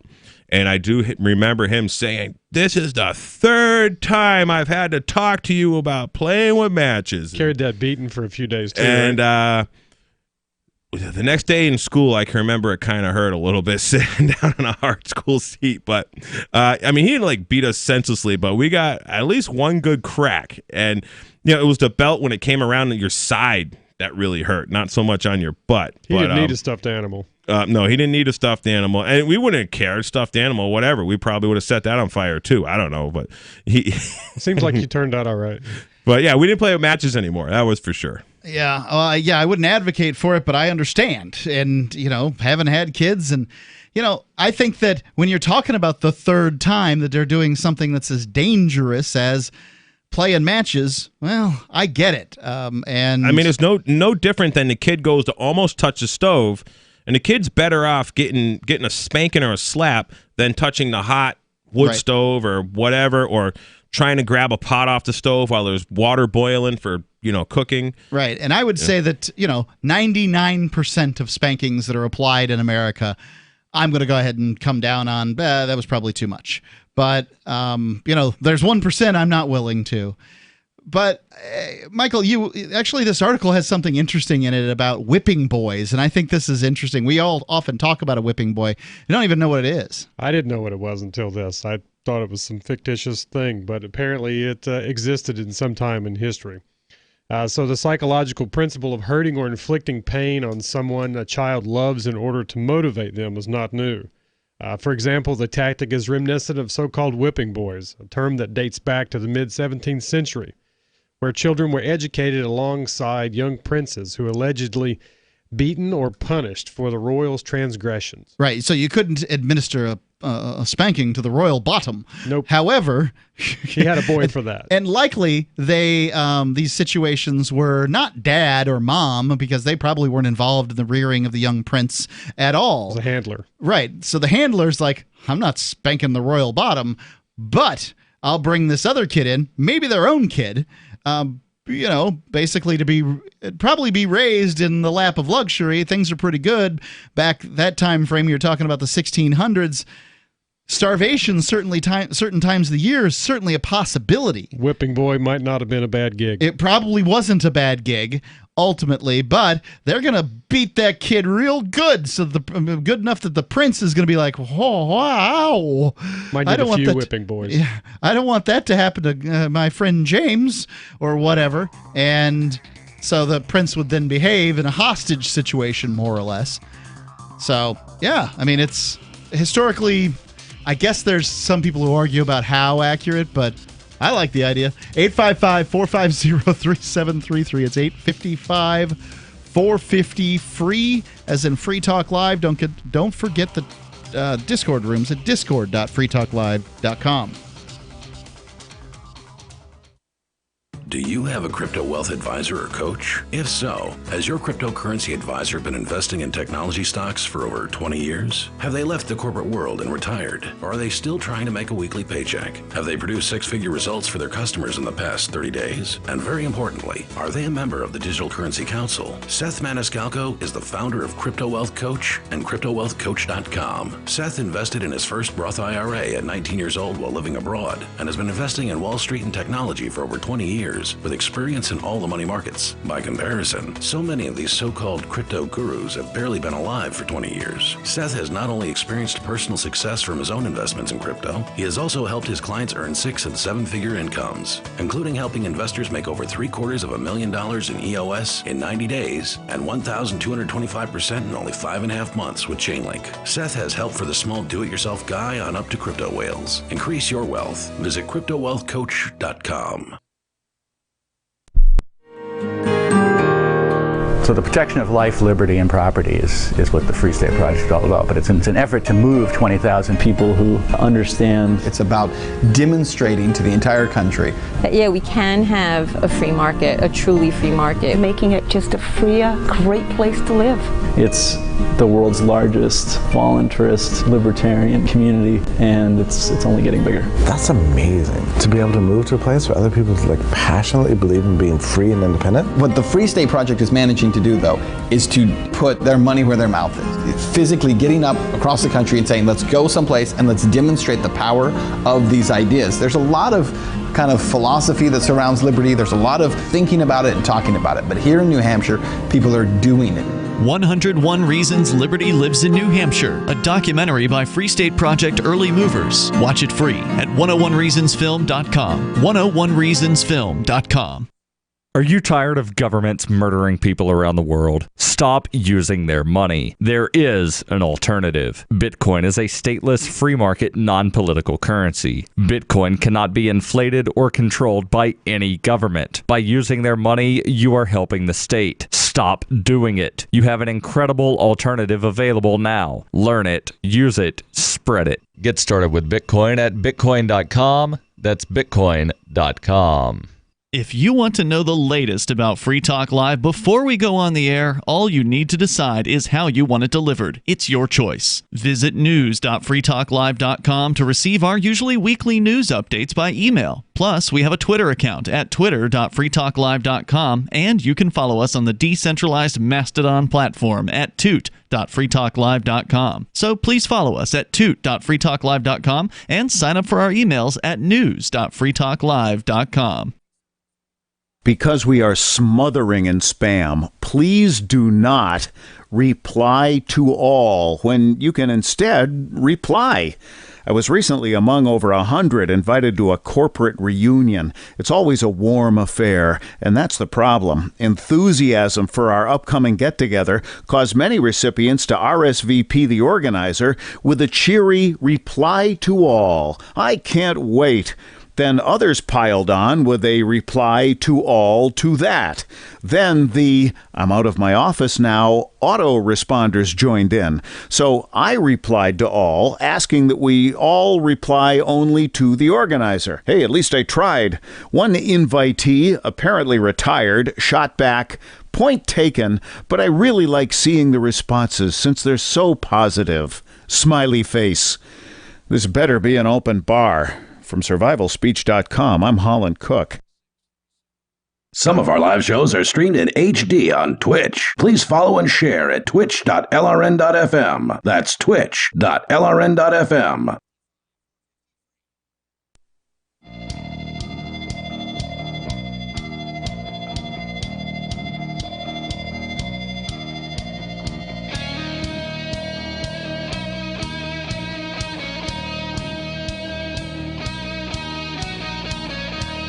Free Talk Live.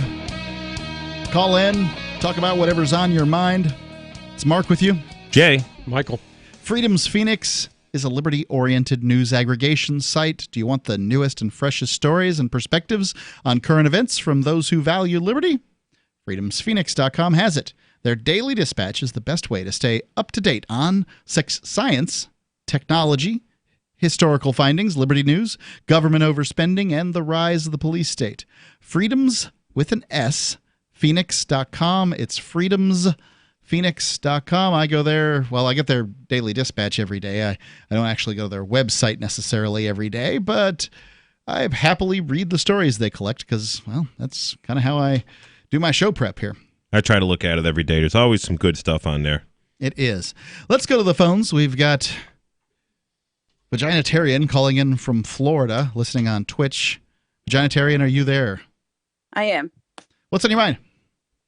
So I just read a really long article on cancel culture that I posted in Discord if anybody wants to read it. But I wanted to sort of pick your guys' brains on the phenomenon of cancel culture. I'd have to hear a little bit more about it to know precisely what I think about cancel culture. I just don't know what it is. So the general consensus is public criticism that can destroy a person's career. And the fear is it's not just celebrities or mainstream media or politicians anymore. It's you made a mistake in your youth, you put it online, and now you are going to be held accountable for the rest of your life about it. And the term is you're canceled. I got it. So it's kind of like the story we were just reading of this man who was posted a video on Twitter and of him trying to feed I presume it's his son, trying to feed a child, and the kid won't eat. And so he makes the Mickey Mouse shake its head like the kid shook his head, and then he punches Mickey in the face multiple times. And clearly not the way this guy wants to be represented. You know, this 15 seconds of his life should not represent his entire being. Perhaps, note, I have not used this guy's name. I don't know anything about him or anything like that. I'm just trying to use this as an example. But this could be one of those situations. I remember there was one I think a gal that was going to a university in California who was mad at Chinese people for talking too loud on their cell phones in the library. Now, I have no idea if it's just Chinese people or Asians generally or what is going on in the libraries of California universities.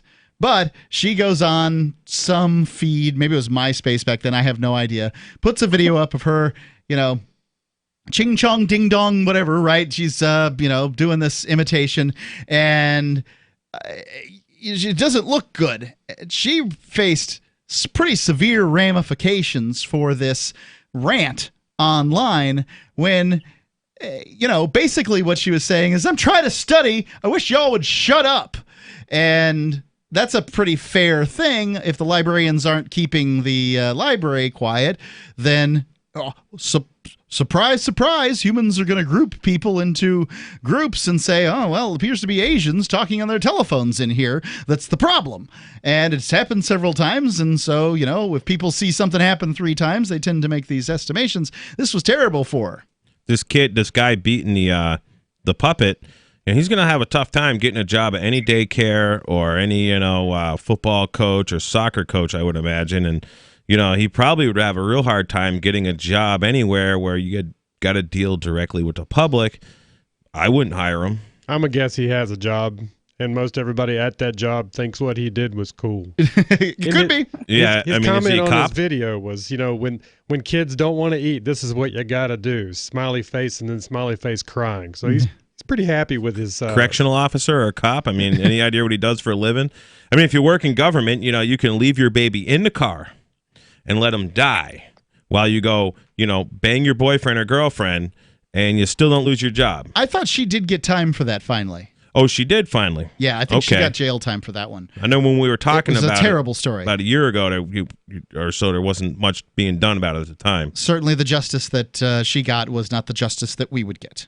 Go ahead, Vaginitarian.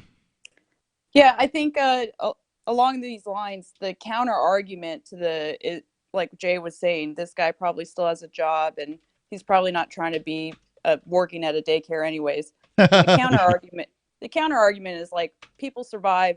It's just online criticism, grow thicker skin. And then, so is there really a cancel culture out there where people's lives are getting ruined because of tweets or things they did in their past? Well, I'm going to go ahead and say that there is. So when it came to, at one point or another, somebody launched a campaign against my co-host Ian Freeman that included, among other things, and lots of things, signs posted around town calling him a pedophile. Now, there's no evidence of this statement, just signs that say that it's true.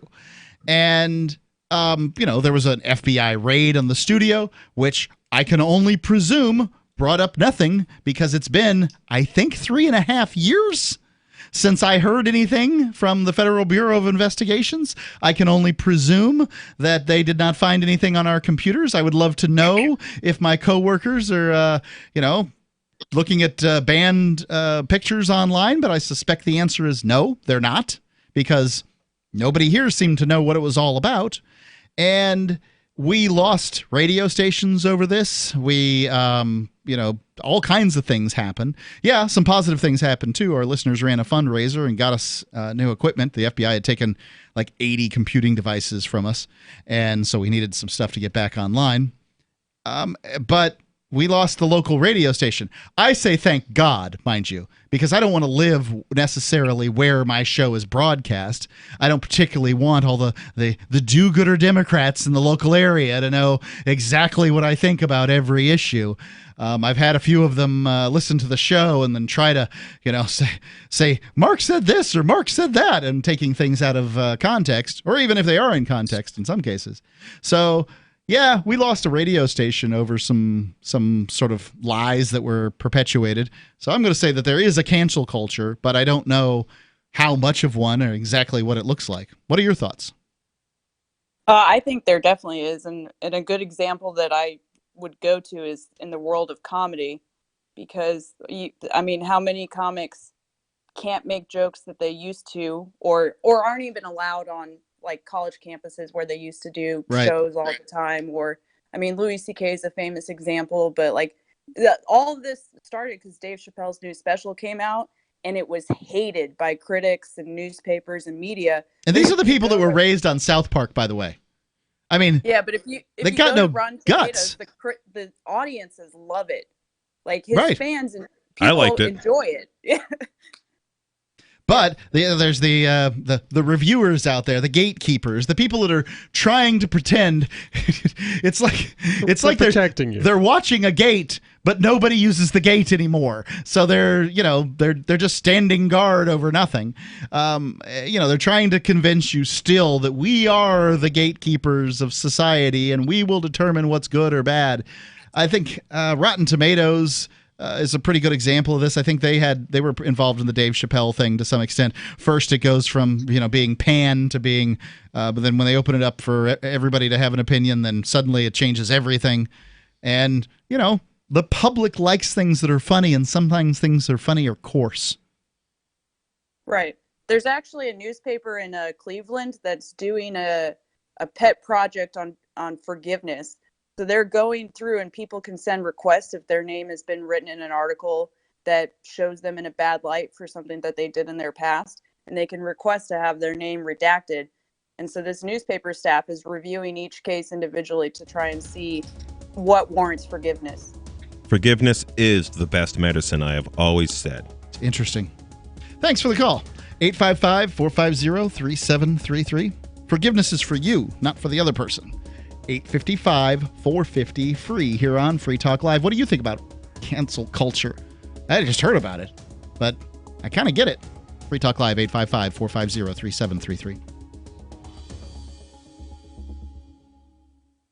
Advertising is simple. It starts with someone who has a need. Mom! And then gets more specific. Mom, I want pizza. Then we add urgency. I want pizza tonight. Before you know it, your GCN advertising message is reaching millions of listeners. Listeners who are definitely in need. We want pizza! You see, advertising on GCN is simple. Your message meets their need, and the result means new business for you. Tell us about your business. Then let our super creative department go to work to craft just the right message to feed those who have an urgent need. We want pizza tonight! GCN has the most affordable national radio advertising rates, period. And millions of people listen to GCN radio programs on over 1,000 AM and FM and XM stations and streaming audio live. Get started today with GCN, the Genesis Communications Network. Just shoot us an email, advertise@gcnlive.com. Are you intrigued by Paranormal Talk Radio? You'll love the new Paranormal Radio app from TalkStream Live. You'll find a great selection of talk shows covering UFOs, ghosts, strange phenomena, and much more. Download the Paranormal Radio app now and start listening to the very best in paranormal talk entertainment. The Paranormal Radio app, free in Google Play and the iOS App Store. Hey, is that a new music app? Yeah, check it out. Surfer Music Discovery. It links to thousands of online stations, but the twist is you see the song names and artists that are now playing live. That's different. No guessing. Looks like a waterfall of music. So many formats. Rock, oldies, country, R&B, jazz, and a whole lot more. How's that spelled? Surfer. S-U-R-F-R. Is it expensive? It's free. No need to sign up or sign in. Get the Surfer Music app free from Google Play or the App Store. Free Talk Live. I wanted to ask your listeners about the religion and the people who practice Wicca. What do they think their agenda is? Is it to take over the world? Or? Oh, no. No, I don't think so. I mean, because they're somewhat of bullies. They're bullies? What do you mean? They bully with the religion themselves. A lot of people are afraid of them. Can you give me an example? The Tea Party. The Tea Party has to do with Wicca? Well, it's mostly because they're so secretive. So the Wiccans. The Wiccans are secretive and they have a lot of numbers, and they've infiltrated the Tea Party? Well, they use them, like, for instance, the breakdown of Obamacare.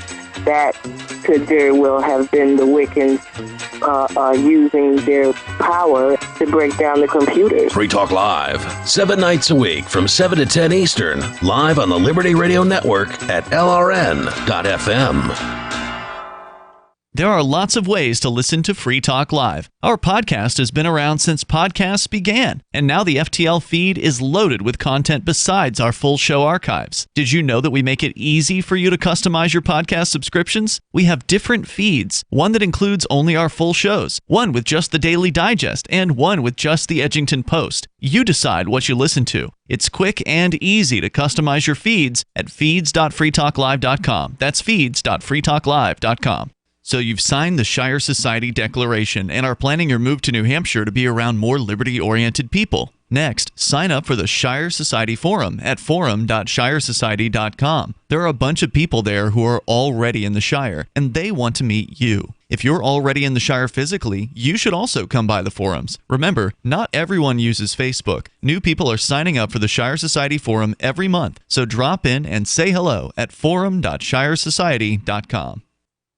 Love what we do? Please help support our international satellite channels at patreon.lrn.fm. That's patreon.lrn.fm.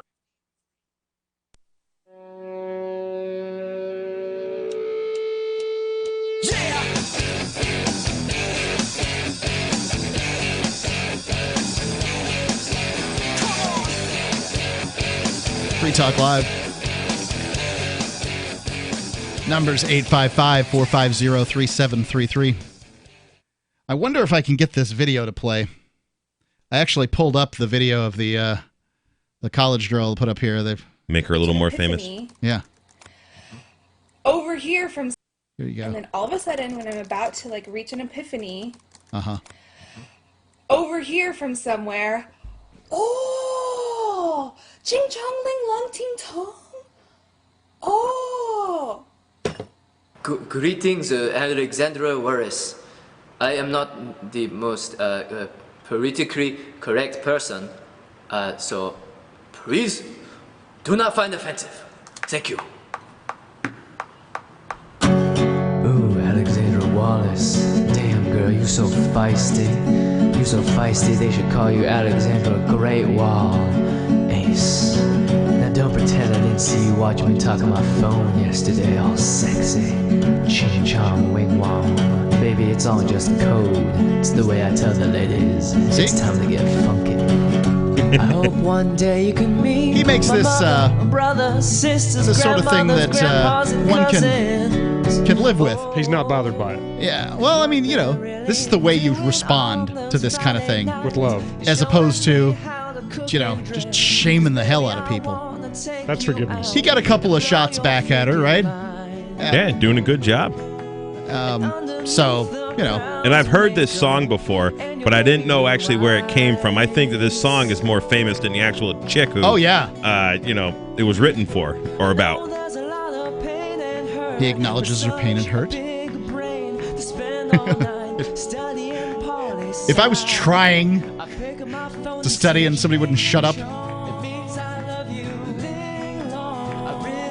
this is really well produced. I'm going to guess nobody beat stuffed animals in front of him to get him to do what they wanted. Love it. Let's go to the phones. Got Jared calling in from New York. Jared, you're on Free Talk Live. Yeah, I've never harmed nobody unlike other people. I'll bet you have. And you use my full... That, for those who don't know, is James, who calls in pretty regular now to complain about being banned. A simple apology, right? And say, hey, I'm not going to threaten you guys and your family anymore. Or, I'm sorry you took what I said as a threat to your family, whatever it might be. Yeah. You know, maybe we could repair some bridges. But I've been harmed and you're going to pay me. I'm going to extort you for everything. Yeah, that crap, not going to work. Not going to fly. I'm not scared. He might have been whooped on a little. Or maybe not whooped on enough. And he's a rage alcoholic from what I can tell. And everything that guy says is just crazy. He never sounds drunk to me when he calls in, but you know, certainly the case is that he's had more than one DUI accusation. I don't know how it all goes. I know someone who is a rage alcoholic, and they don't sound drunk when they're in their rage. In fact, they sound very precise, and other people that know this particular individual are like, well, what do you mean she drinks? I'm like, oh yeah, she was drunk when you had the interaction with her, and they like, you know, it's pretty scary actually. Well, you know, fine and dandy. I mean, everybody can have their own opinion on the subject. I don't know. I just don't want to hear it anymore. Sick and tired of it. Let's go to the Discord lines. Looks like Ripple is calling in here on Discord. Ripple, you're on Free Talk Live. Hey, Mark, I heard you talking about how you were criticizing the government schools for not disciplining, not as they used to, I guess. I don't know if I was. Your stance. Maybe. Go ahead. Well, I believe that your stance is that government schools shouldn't exist. That's my stance. Agreed. I think schools should exist because people need education, but I think that we'll be far better off if people pay for the education of their kids to the organization that they want to educate them, and we see what the marketplace in education looks like. I think we'll see far more innovations. We'll see smarter kids. We'll see a better world. Go ahead. I agree with all of what you just said right there. But do you believe that corporal punishment should be in schools? I don't. I think that it's probably it's not the place, in my opinion, of a government bureaucrat to wail on my kid. You're asking me specifically government schools, right? So if it was a private school, you'd be okay with my private school did administer corporal punishment. I did not, that I know of, that I can recall, ever receive it. I did get sent to the principal's office, I believe, on at least one occasion, but did not receive corporal punishment. I would not entrust my child to a school that said, well, we've got a corporal punishment policy and we're going to use it. simply because I don't think that other people should be entering into that realm for me. So my short answer is no, I'm not going to send my kid there. Now, maybe if I stack up everything else at the school and it all looks positive and the one negative thing is that they have corporal punishment, I'll just have a little conversation with Jack. Probably ought to not get yourself in trouble at this particular school because they've got this policy. But mostly, I would say the answer is no. I probably wouldn't. Do you use corporal punishment in your own life with your kid? I have never spanked my son. So where are we going with this?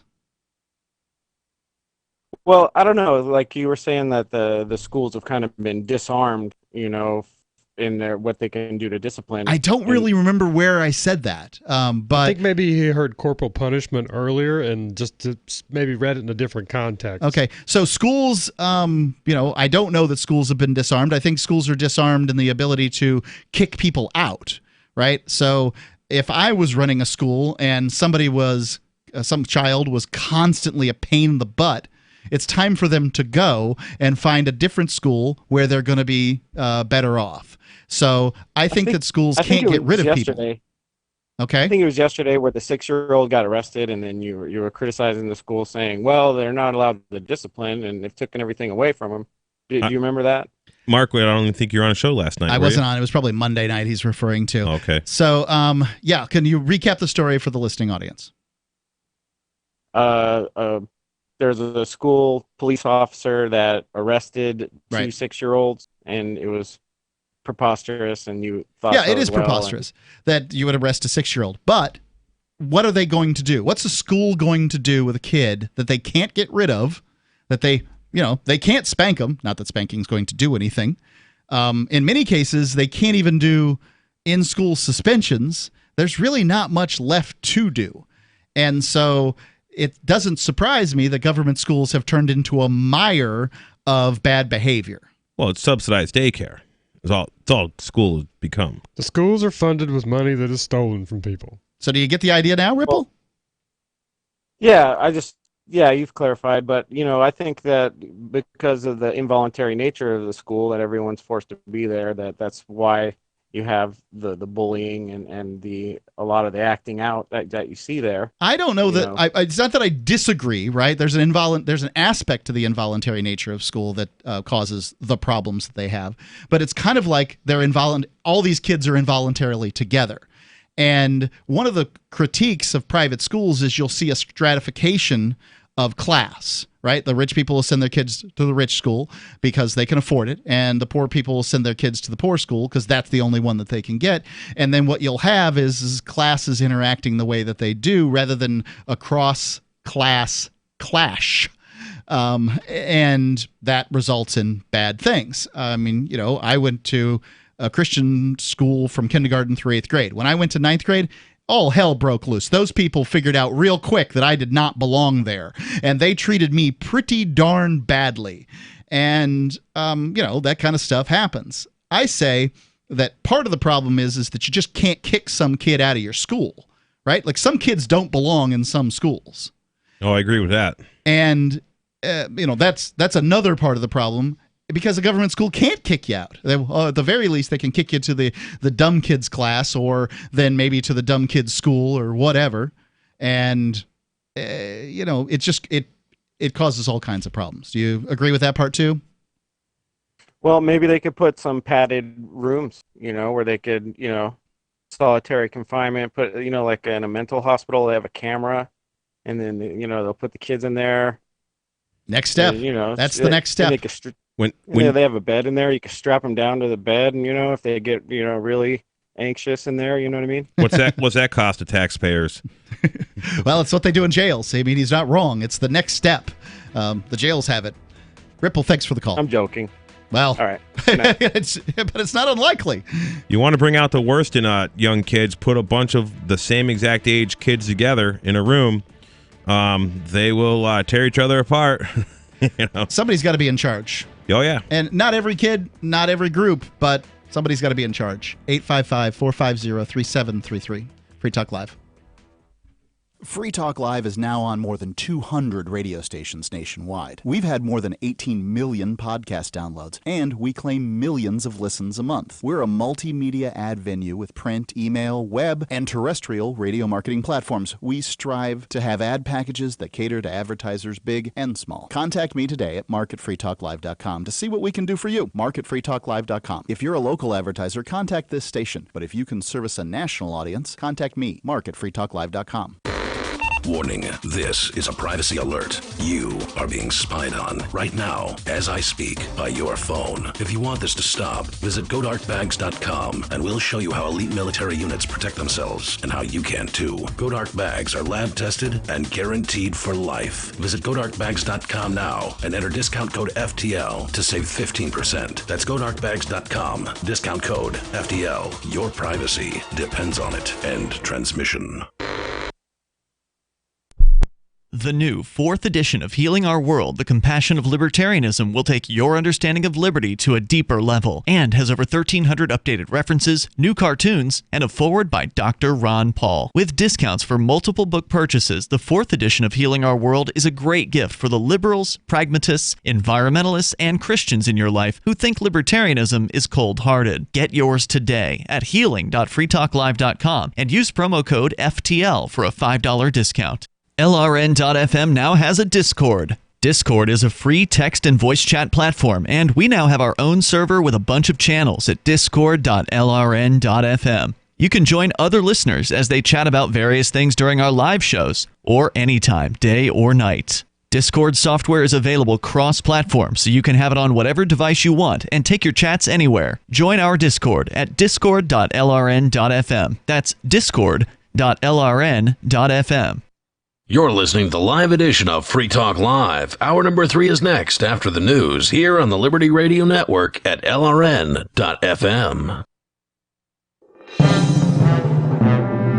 This is the Liberty Beat, your daily source for liberty news and activist updates. Produced in partnership with SNLS News and listeners like you. Online at libertybeat.news and snls.news. I'm Mick Murrow with your latest edition of the Liberty Beat.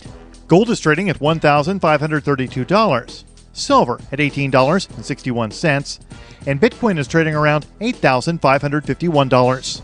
Today's prices are brought to you by InnoScale. Take off with Managed Cloud. Looking for a safe, secure way to store your important files online? Let InnoScale handle it for you. Their high-availability cloud servers are the perfect solution for clients needing one or more secure, scalable servers with built-in hardware failover protection. For details, see them online at innoscale.net. In the news, in mid-2019, Hawaii became the 26th state to decriminalize small amounts of marijuana.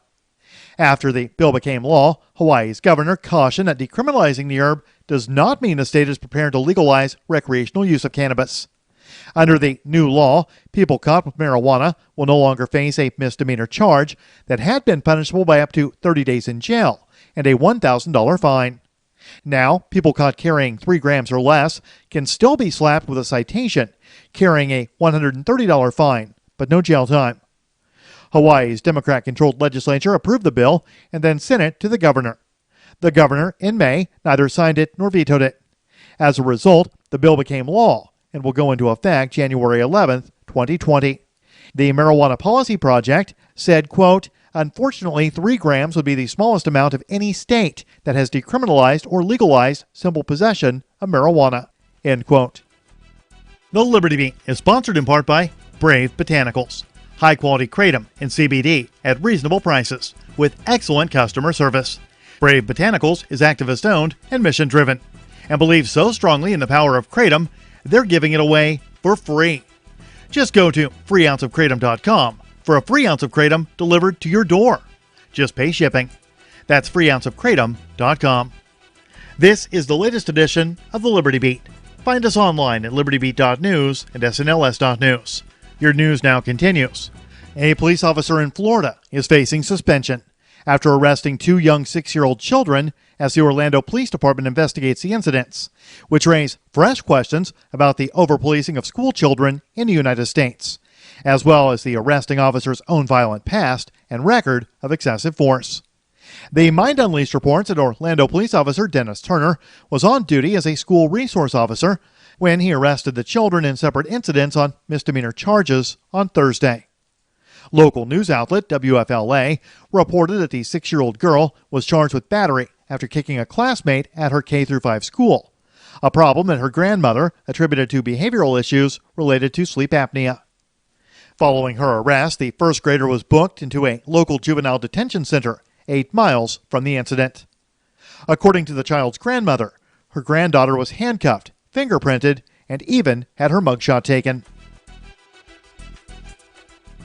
The events surrounding the Storm Area 51 meme, which went viral over the summer, appear to have been little more than hot air and social media buzz, as a few hundred alien enthusiasts and revelers partied near the secretive U.S. military base in a largely uneventful manner. Yet, despite the wholly innocuous nature of the Storm Area 51 phenomenon, the Mind Unleashed reports the U.S. government doubled down on its menacing posture this past weekend, in a bizarre tweet promising deadly force toward millennials who might raid the site. In a tweet Friday by the Defense Visual Information Distribution Service, a Pentagon public relations agency, the unit shared a photo of a B-2 stealth bomber, accompanied by the ominous caption, quote, "The last thing millennials will see if they attempt the Area 51 raid today."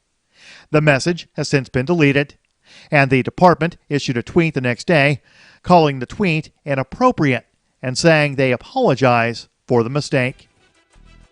Support for the Liberty Beat comes from the Conscious Resistance Network, featuring videos, news reports, and articles from a spiritual anarchist perspective. Experience the Conscious Resistance at theconsciousresistance.com. How would you like to have your business featured on the Liberty Beat?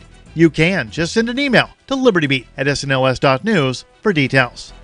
This is the Liberty Beat, produced in partnership with SNLS News and listeners like you. The Liberty Beat is online at libertybeat.news and snls.news. I'm Mick Murrow, reporting for the Liberty Beat, reminding you, spread liberty with a smile.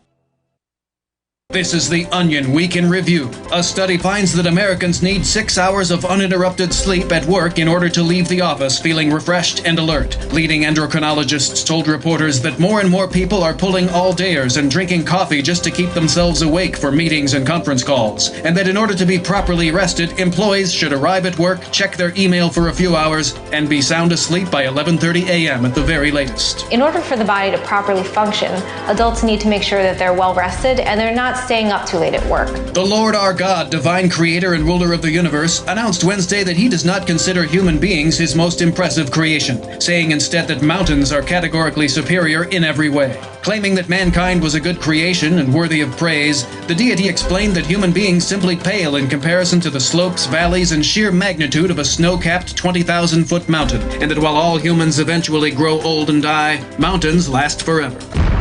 This is the Onion News Network.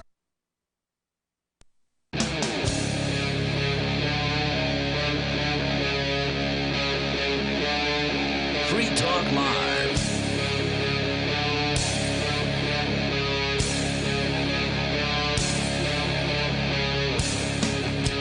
It is Free Talk Live, and you are free to call in and talk live here on the airwaves. Mark with you. Jay. Michael.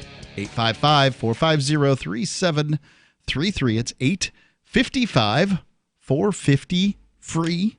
And, well, let's just get right to the phones. We've got Olivia calling in from Arizona. Olivia, you're on Free Talk Live. What's on your mind? Hi, Mark. Hi, other people. I forgot y'all's name. Michael and Jay. Hello. Hey, Michael and Jay. It's been a really good show tonight. Thank you. I've always been kind of shocked that of all the things that the government regulates, I mean, just a ridiculous, every tiny little thing. They don't really regulate who can have kids. It's kind of weird, but I wanted to follow through. That's on good they don't regulate that. I mean, I don't want them to regulate anything. Well, they do regulate to some extent who has kids, and let me make the argument for it. Well, they influence it with subsidies. They influence quite, it. Right, they quite influence it with subsidies, right? So, let's say you choose to be one of these people that doesn't work, and you have the ability to create children, unlike myself, and you want to want to increase the number of that check. Maybe you can figure out that the check for mothers and infants or WIC or whatever it is higher. Like you can take care of the kid on a portion of it and then have a little more money for yourself or whatever the situation is. Well, that that is an influence to have more children. And it seems like a, counterintuitive to what we really want here in America, which is people that want kids for the sake of having kids, not kids for the sake of having a check. Yeah, because many years ago, if you had lived on a farm or something, you maybe need a bunch of extra kids. Or, maybe we shouldn't have another because we don't have enough food and Johnny might die. Or middle-class people, a kid is a liability. They cost money. And in some cases, I've heard the numbers as high as like $160,000 per kid in their lifetime. That's a lot of money. I have a relative, when he put his 3 kids to put him in daycare, single dad, taking care of them all. Mom's not in the picture. He works a pretty good job. He ended up hiring a nanny to live with him full time because it was cheaper than daycare. The daycare was like $1,100 a week, and he was able to get a nanny for like $2,500 a month, and it was cheaper. And the nanny was really good. She did a great job. She was a grandma and needed a place to live, and it worked out quite well for a lot of years. Go ahead, Olivia. Oh, wow. That's I'm glad you mentioned that because that's something I think a lot of people don't think about is just getting a nanny. I actually worked as a nanny for about 5 months. It's a decent job. My wife did too. Oh, cool. How did you address? I got a nanny question for you. How did you address with the kid? Were they old enough that you would address sort of whether you got paid or not? I read a story relatively recently. I think it might have been a Twitter post, actually, so mini blog about this lady who's like, the kids that I nanny for asked me what I do, where do I work? And I had to lie to him and tell him, someplace, I don't know, because I was, I was just too embarrassed to tell him I get paid to hang out with them. It's like a cool job. It never really came up, Okay. honestly. They were like 4 and 6, so All right. I don't think they really asked. But their mom was super cool. Like, honestly, if I didn't need money, I probably would have just hung out anyways. Yeah. Well, nannying better be a good time because you don't want an unhappy nanny taking care of your kids. No. Right. So it was kind of like, well, I get money because I have to live. But, y'all are cool, so. Right. But I was going to, that brings up, that's a really interesting point you just made about they do regulate, plus they regulate birth control and abortion too. So you know what, you're right, they do regulate that. But I was going to bring up forcing people to eat when they don't want to. There's a really terrible story on the BBC right now. The hunger striking Indians demanding U.S. asylum is the name of the article. And basically the government has held these people who are political refugees from India. They came here across the border from Mexico, but they're from India. Yep. So U.S. government is holding them. All right. Yes. They've held them for over a year. They've basically been in a prison camp, right? And so they're like, we can't take this anymore. They've decided not to eat, and judges have literally ordered that they have these feeding tubes shoved down their noses. Yeah, they'll do that. Guantanamo Bay style. Oh, this is prison style. This isn't new. You try a hunger strike, and you try a hunger strike as an American citizen in most prisons, and you just say the word hunger strike, and you're liable to have that thing shoved down your throat. Like, you can be obese and force fed in American prison. Oh my gosh. Yeah, they don't want to lose that prisoner. That's a big income for that prison. What do they get paid? Like $50,000 a year to have each prisoner? I think they just want to shove a tube down your nose. Oh, is what I think. They have I fun think with that. too.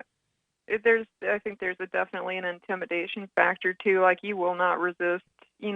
I mean, it's sick. But it kind of. I was thinking. You said that when you were a kid, basically you had to sit in the chair and eat, and if you didn't eat, you'd have to sit there all afternoon, and then you'd have to eat it the next morning or whatever. I mean, at the end of the day, wasn't there the threat of violence too? What if you decided to get up? Wouldn't you have gotten a spanking? I don't know. I wasn't that kind of kid. I wasn't the sort that's like, I wasn't that sort, and I'm still not that sort. You put a sidewalk down, I will not walk across the grass. I'm just not that guy. And so as a kid, you could just say, you can't get up until you eat your food. And I'm like, okay, I guess I can't get up. Now, what I would do, because I was a sneaky little bastard, is I would drop a certain amount of food on the floor my mom showed dogs my whole life. These animals, because they're show dogs, they're basically the canine equivalent to a supermodel. They're starving. Look, you put a little butter on a green bean, they will eat it, no problem.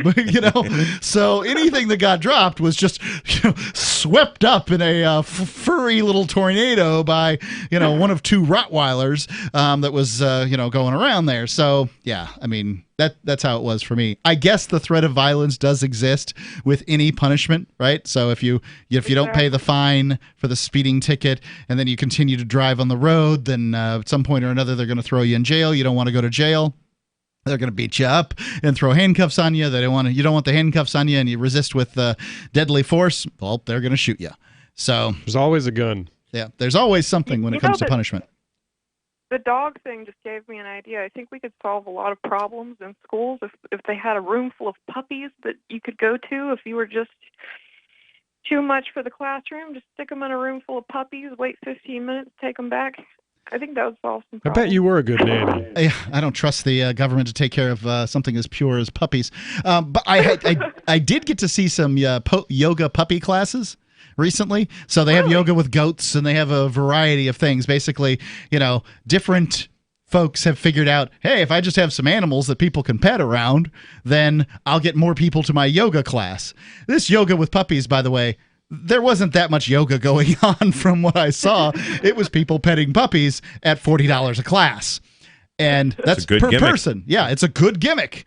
So if you can find yourself a box full of huskies, you're in pretty good shape. Now I don't know what this does for the animal farm. What's the term that they use? Puppy mill. Puppy mill marketplace. But everybody does love a puppy. Thanks for the call, Olivia. Speaking of schools, when I was in Vermont this weekend, I talked to a guy, and we got into the conversation. We went to Burlington, Vermont for a couple of nights last weekend, and people are embracing socialism in Burlington, Vermont. Well, yeah, that's not exactly a news flash. Well, I never really hung out much with anybody in the city. I always dealt with farmers I bought hay from, or people who actually work hard for a living. Well, this guy works hard. He's a cabinet maker, carpenter dude, and we were talking about schools and stuff. And he says, when I was in second grade, there was a stump in the back of the class, and there was a bunch of nails just there in a box and a hammer. And at any time, if you felt like frustrated and you need to go pound a couple of nails, you go in the back of the class all day long and just beat nails into that stump. And some kids would just come in and do that and then sit down. Some kids would get up halfway through the class, go pound some nails, and he goes, I thought that was the best thing I ever saw. And it was a little one room, or a very small little schoolhouse in, mountains of Vermont somewhere. Right. They're not going to give a claw hammer to anybody in a school now. They're terrified of the results. Might get a black fingernail. That'd be a liability. Yeah, it'd be a big deal. Well, I mean, they could attack the class with it. I suppose you could just give them a ball peen hammer and then they'd have to whack somebody in the head. But you can kill them with that, too. 855-450-3733. It's 855-450-FREE, as in Free Talk Live. Does your dog itch, scratch, stink, or shed like crazy? Come to Dynovite for help. Order a 90-day supply of Dynovite. Dynovite for life. Pick up 2 tubes of Doggo Suds. Get the 3rd tube free. Peppermint, tea tree, lavender, Doggo Sud shampoo. Made with all-natural coconut, jojoba, aloe. Great for healthy skin and soft, shiny coats. But no itchy, harsh chemicals. Lather up, rinse away. Try Doggo Suds. Buy 2, get 1 free. At Dynovite.com. DINOVITE.com. Bitcoin.com has launched a trading platform at local.bitcoin.com, allowing you to buy or sell Bitcoin Cash via dozens of payment methods like PayPal, Venmo, bank deposit, remittances, or meeting in person with cash. There are no ID requirements to sign up for and use the site, and all communications between buyers and sellers are encrypted. Finally, a global trading platform that respects your privacy. Visit local.bitcoin.com to get started trading Bitcoin Cash. local.bitcoin.com. Divvy is crypto made easy. Anyone can use Divvy to securely and seamlessly spend, earn, store, or exchange digital money, the US dollar, and euros. Divvy is fast. Transactions happen in seconds with fewer fees. While other tokens are languishing, the Divvy token price has increased 300%. Now's the time to make the switch to Divvy, or make your start with cryptocurrency with Divvy. Visit DivvyProject.org. Divvy is crypto made easy. Plus one-click masternodes. DivvyProject.org. Again, DivvyProject.org. You can be the smartest person in the room on the topic of the Constitution if you attend this free webinar. Liberty First University is online training on the principles of liberty and the origin, proper application, and defense of our founding documents and the principles they contain. You will receive an education worthy of the highest institutions of learning as if the founders were teaching it. Join us at lfu.freetalklive.com for more details and your exclusive invitation to the free webinar on Tuesday at 8 p.m. Register now at lfu.freetalklive.com. Is spreading the message of liberty, cryptocurrency, and peace around the globe worth $2 per month to you? As you may already know, in addition to our internet feed, LRN.FM broadcasts on free-to-air satellite across North and Central America, as well as Sub-Saharan Africa. And we've been available on satellite for free 24/7 since 2010. The LRN.FM free-to-air satellite signal is reaching some of the most oppressive regimes in the world, and there's no doubt our ideas are making an impact. You can learn more about the channel's impact by watching the 3-minute video at fund.lrn.fm. If you'd like to help free minds globally with our ideas of liberty, cryptocurrency, and peace, you can donate as little as $2 per month via fund.lrn.fm. You can help us continue and expand our satellite broadcast to multiple continents. Visit fund.lrn.fm today, and thank you for your help. Don't forget to share the link on social media. That's fund.lrn.fm. The LRN.FM social media channels have been revamped. We've eliminated Facebook and focused on other platforms like Twitter and Mastodon, the decentralized alternative to Twitter. On our accounts, you'll find posts from multiple LRN.FM show hosts together in one place. Follow us on Twitter at twitter.lrn.fm, or better yet, move to the decentralized Mastodon social media platform at toot.lrn.fm, toot.lrn.fm. I think you'll like it. Cell 411 is a free app for Android and iOS that replaces government-controlled 911.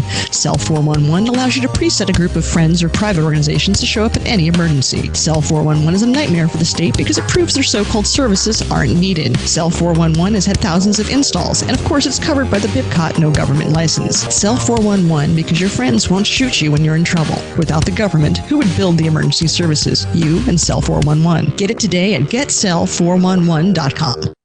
Now you can follow LRN.FM on the decentralized Mastodon social media platform at toot.lrn.fm, toot.lrn.fm.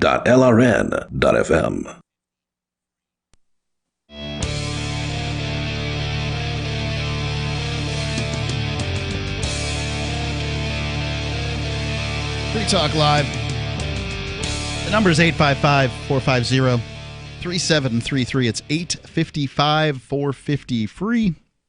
We've been across the board tonight, but seems to be the underlying thing is sort of kids, how to raise them, do you want to send them to government school, things like that. It's Mark with you. Jay. And Michael. 855-450-3733. It's 855-450-FREE. And you can also use the Discord lines at discord.lrn.fm or discord.freetalklive.com. It doesn't really matter. They both work. Discord.lrn.fm. Let's go to the Discord lines, and you can see how good Mortified Penguin sounds. Mortified Penguin. What's up, guys? Yep. Yay.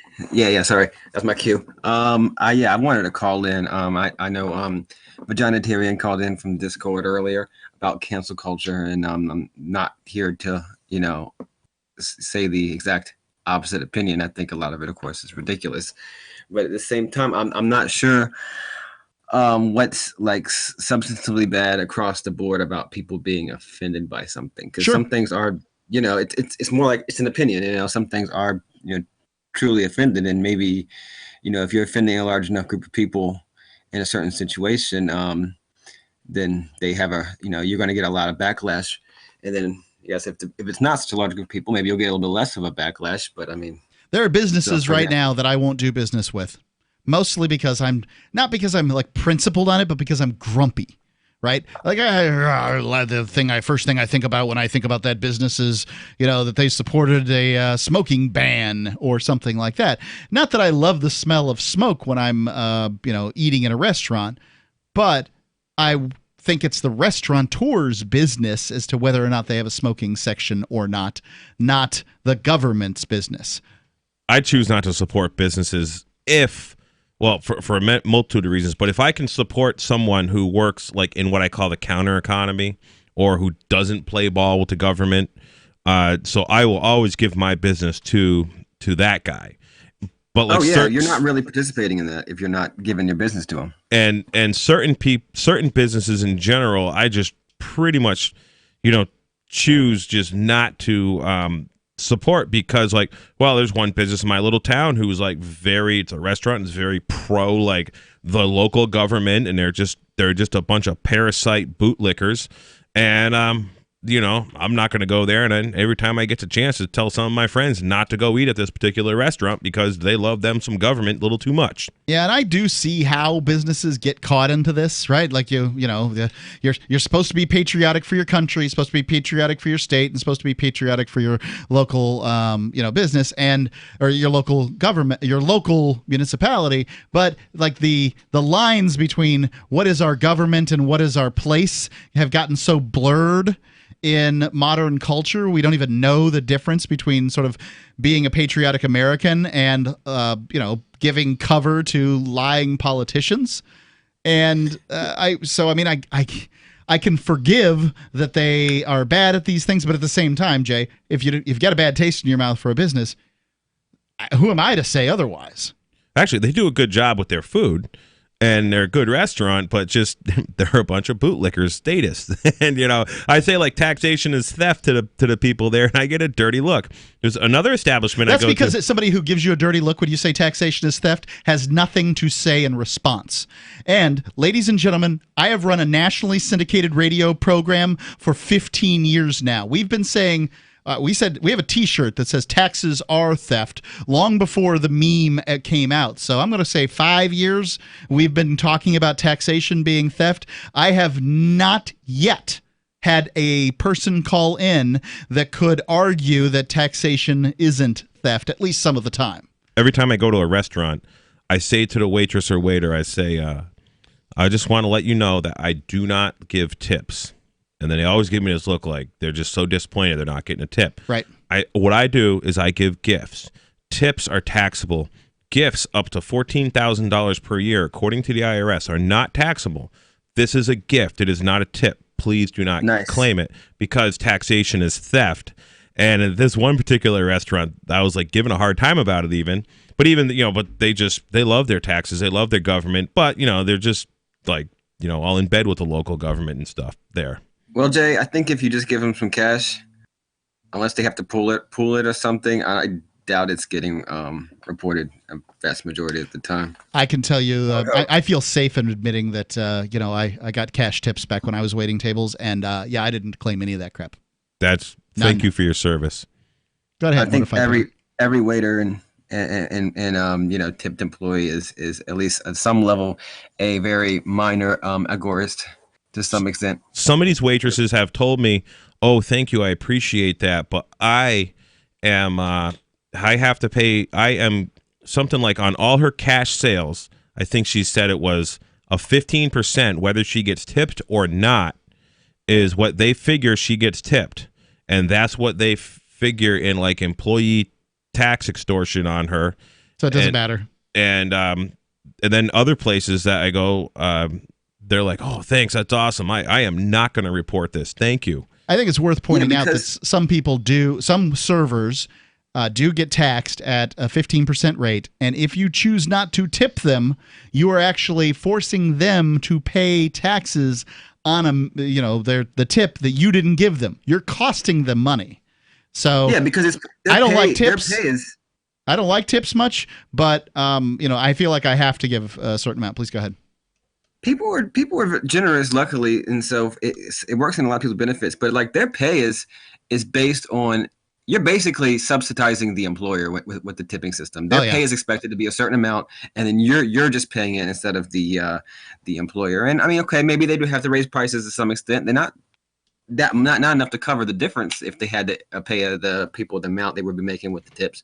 But no, it's the whole thing. Oh, your pay is this much, but it has to come out of the pockets of the of the customer. I don't even want to. We shouldn't even go into this conversation. We can go on forever, but it's a rotten system. It is a rotten system. And when I was making tips, The kitchen staff. I had first started washing dishes, and then I went to server because I was really bad at washing dishes. And I was great at being a server. But I knew the kitchen staff pretty well. The kitchen staff resented servers because kitchen staff knew that servers made more money than they did. And the kitchen staff's like, hey, we're making the food. All you're doing is moving it from here to there. Less work. How come you're making more money? And this is, I think that it's a disparity that's never really addressed when people talk about tips. I mean, I do know that there are some restaurants that share tips with, the kitchen staff, but, I don't know. I don't go to a restaurant based on their tipping policy. I go to a restaurant because I like the food they serve. Well, food staff do not make a lot of money. Actually, my favorite restaurant that my wife and I go to about once a month usually costs us about $60 when we go for breakfast. And what? Yeah, well, between the tip and sometimes bring someone with us. It's kind of expensive. The place is packed. They use all pretty much local stuff. It's very good. And the one waitress, she's like 64 years old, says she has no problem making several $100s on a Saturday or Sunday morning there. Yeah, there are restaurants like that. There's a waiting list to become a waitress there. Mortified Penguin, thanks for the call. The number is 855-450-3733. 855-450-FREE here on Free Talk Live.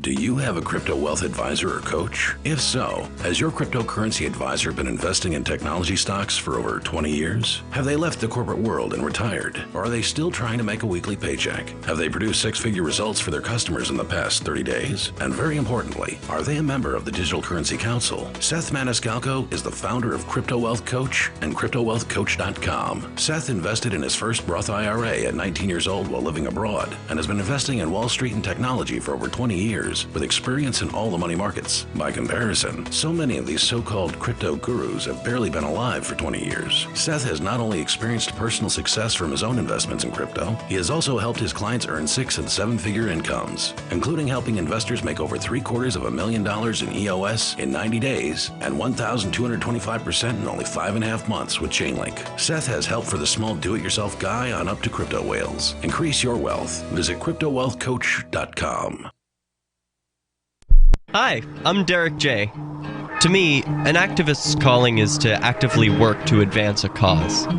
The cause for which I work is personal freedom. I believe my life is best when I engage in voluntary interactions and self-government. I reject the idea that anyone else has a higher claim to my life or my body than I do. I see people who call themselves the government as a threat to my personal freedom. I realize you may feel differently, but my relationship with the people who call themselves the government is completely involuntary. If Starbucks used some of its money to drop bombs, I wouldn't shop there. So why would I support the American empire? The empire does not require my consent. Derek J's Victimless Crime Spree. Watch it for free and order the Director's Cut DVD at victimlesscrimespree.com. That's victimlesscrimespree.com.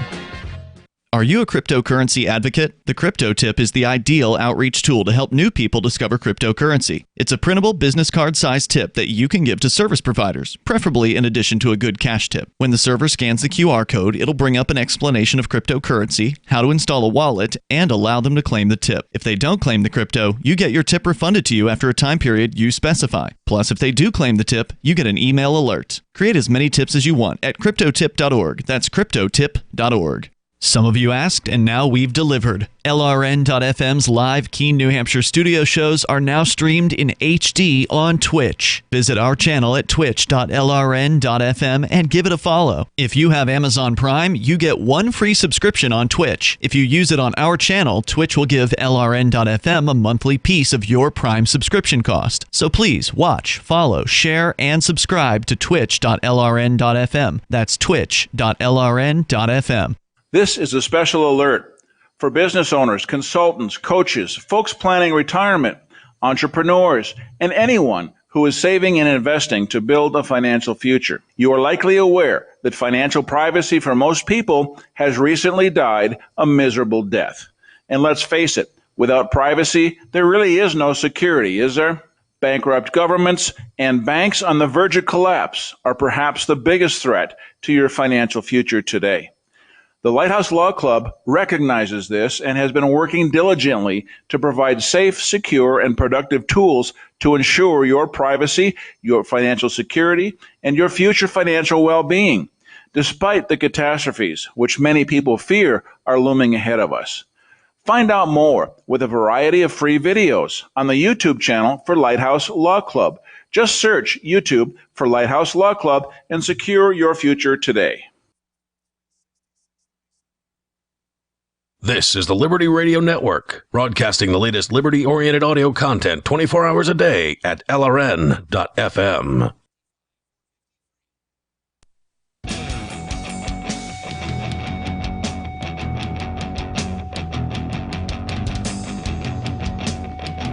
Free Talk Live, 855-450-3733. It's 855-450-FREE. It's Mark with you. Jay. And Michael. Again, we've been across the board, as we have so many other evenings here. I want to tell you real quick about Liberty stickers. If you want to reach people with the ideas of liberty, you can do it from the back of your car with libertystickers.com. You can reach thousands of people with a bumper sticker. You know people love to read them. Had a situation today. I was in the car with my mother. There was a guy who had a bumper sticker on his car. It wasn't a bumper sticker from Liberty Stickers, mind you. I don't think. I haven't read them all there, but it wasn't one that I thought that it was. And, my mom wanted me to scoot forward a little bit so she could read the bumper sticker. So, these things are effective. The bumper sticker said something to the effect of, sorry, officer, I thought you wanted to race. Yeah, right. So, maybe it'll keep him from getting a ticket because it's funny. But go to libertystickers.com because they've got all kinds of stickers there, from the witty, the poignant, the pithy, and the downright bombastic. Liberty-oriented messages. libertystickers.com. Let's go to the phones. Got Tom calling in New Hampshire. Tom, you're on Free Talk Live. Okay, the House of Representatives in Washington, D.C. is currently starting the inquiry on impeachment because, it's obvious that Donald Trump is a total ignoramus and a total jerk, but that's not impeachable. And they may have a charge here of bribery where the president was using foreign aid as a way of saying, okay, we're going to withhold this foreign aid to Ukraine unless the president of Ukraine will cooperate and provide Donald Trump with some dirt on a political opponent, which is something for the president's gain, and using the foreign aid that Congress has appropriated as a tool. Okay. Now, obviously, they don't seem to see any problem with using federal highway construction money as a tool for bribing state legislators to commit hate crimes against people under 21. And obviously, the foreign aid to begin with that Congress authorizes is totally unconstitutional. There is nothing in the U.S. Constitution allowing Congress to lay and collect taxes, duties, imposts, or excises to pay the debts and provide for the defense of foreign countries, only for the United States. So but what Donald Trump should do, if Congress insists on passing and appropriating money for foreign aid, is what he should do is sign an executive order saying that all these millions and billions of dollars that are going to all these foreign countries as foreign aid will be paid in $2 bills. They'll deliver it all in $2 bills. They'll put them into circulation. And the first country that says, we don't want all these $2 bills, okay, you don't get them. See, that would help put them into circulation if Congress overrides his veto. What's your value? How do you see the value of $2 bills in this situation? Well, $2 bills, is an opportunity where a lot of banks refuse to order them from the Federal Reserve, and in the United States, they don't see a whole lot of circulation, but this will help put them into circulation. What do we want them in circulation for? At this point, the $1 bill is basically a waste of time and energy. We should have coins for things that are of that little value. When I was a kid, you could buy, quite literally, a piece of candy for 3 pennies. You can't buy crap for 3 pennies now. I mean, a bag of good compost is going to cost you $9.95. I just saw one the other day. Crap's pretty expensive. Right. You can't buy anything with this stuff.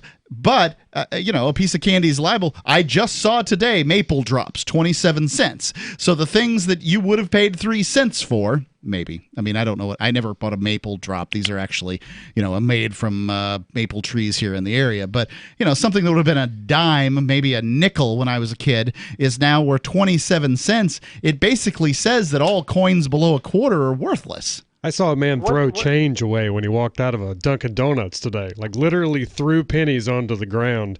I guess he just didn't want them in his pocket. What the president should do, of course, is veto any bill that contains unconstitutional spending. That's what Ron Paul would do, is veto the appropriations that have money for unconstitutional spending, such as foreign aid.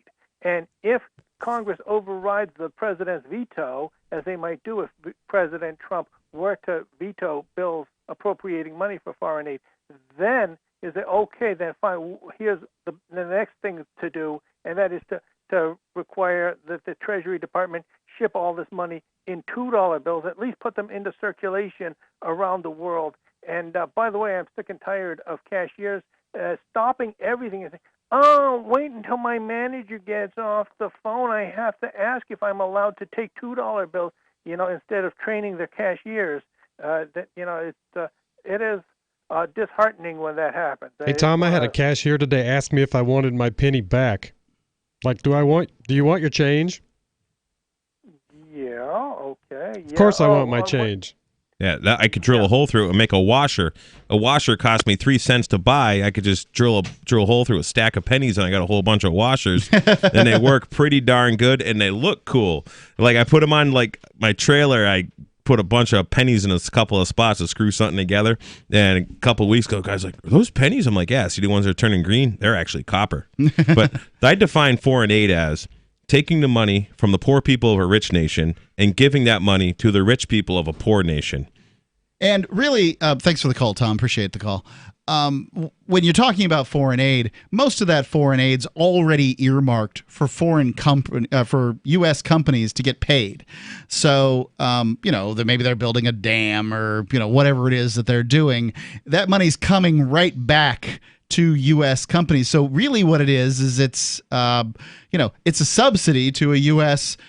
engineering firm or whatever. Engineering firm may be a small fraction of it. It's more like a subsidy to some bomb manufacturing, or some jet plane, Boeing giving F-16s to Israel and giving a lot of bombs times to Israel. Foreign aid is people. What's that? Killing brown people. Yeah, foreign aid isn't used to, it's a number, but it's used to buy military stuff. And when a republic that had a revolution against a king then gives money to a dictator or king, in the case of Saudi Arabia, it's a king. The person claims to be a king.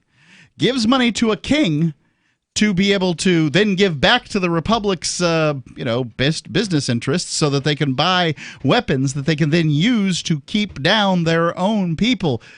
That is despicable and the most anti-American stuff I've ever seen. What's really, just ridiculous is, so foreign aid is used in the dropping of bombs to destroy infrastructure, and then shortly after, they give sweetheart contracts to like Archer Midland Daniels and Halliburton in the form of foreign aid to rebuild the infrastructure for, 100 times, 1,000 times more than it should ever cost to do it. And then they, give loans to the, the international bank, gives loans to the government. The government fails to pay them back, so then they claw back more things, oil rights and all this other stuff. It's just this happening in Argentina right now. These IMF loans, they can't pay them back. They got all these crazy loans a few years ago. I believe it's Argentina. Argentina's having a currency crisis right now. I don't know exactly why.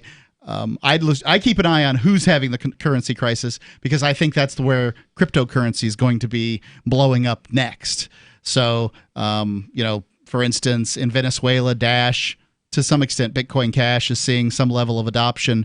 And if problems keep on going on in Venezuela long enough, maybe these currencies will get real traction and really be getting used, because the places where people can't get sound money, can't get money they feel like they can trust, those are the places that are most ripe, to my mind, for cryptocurrency. And it seems like I'm getting borne out to be that's so. The number, 855-450-3733. It's 855-450-FREE, as in freedom, here on Free Talk Live. Don't forget the Discord lines at discord.freetalklive.com.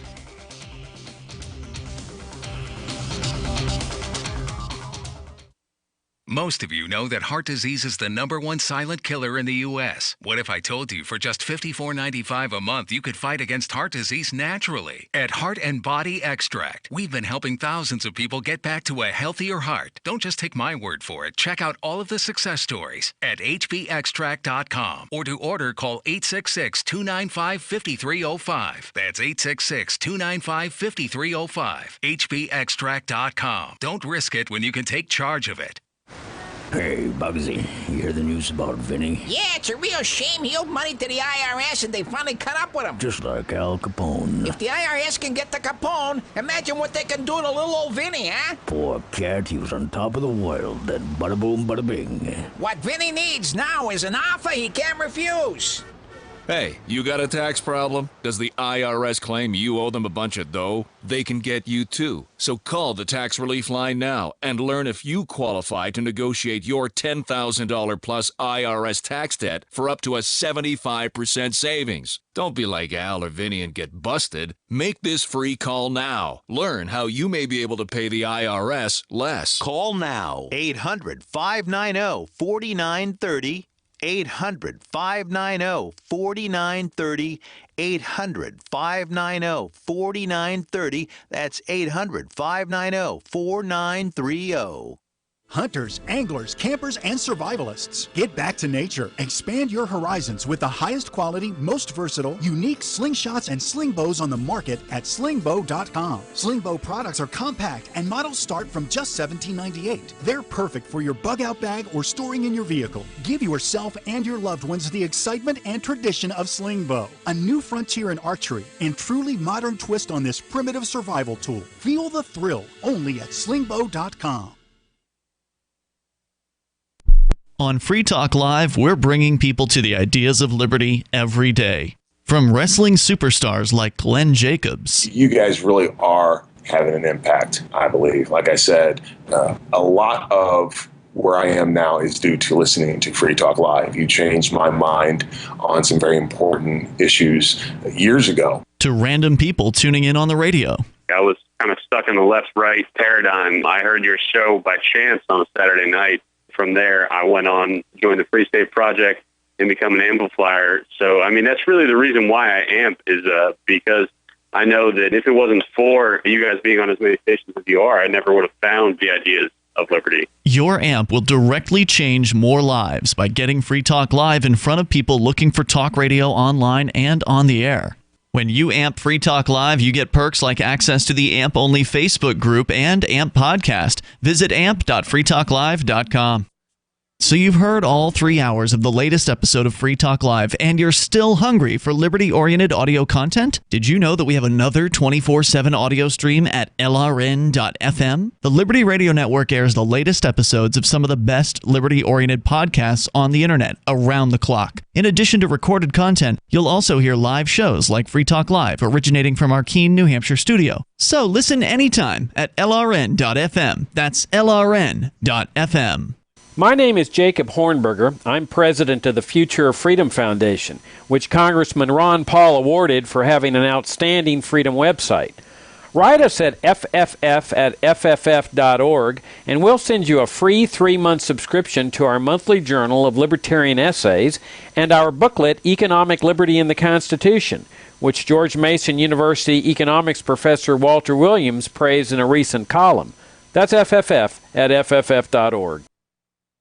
You can sign up to receive the latest about the Liberty Radio Network via our email updates at updates.lrn.fm. That's updates.lrn.fm.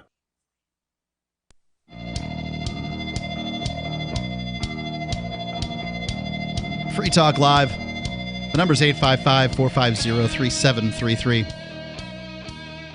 It's Mark with you. Michael. Sorry. Yep. Jay. My fault. Real quick, before we get into the calls here, want to tell you about the AMP program at amp.freetalklive.com. And you can do as... What is this word? It looks like a random letters. What's that word right there? Who's the amplifier? Nobished. Nobished? Okay.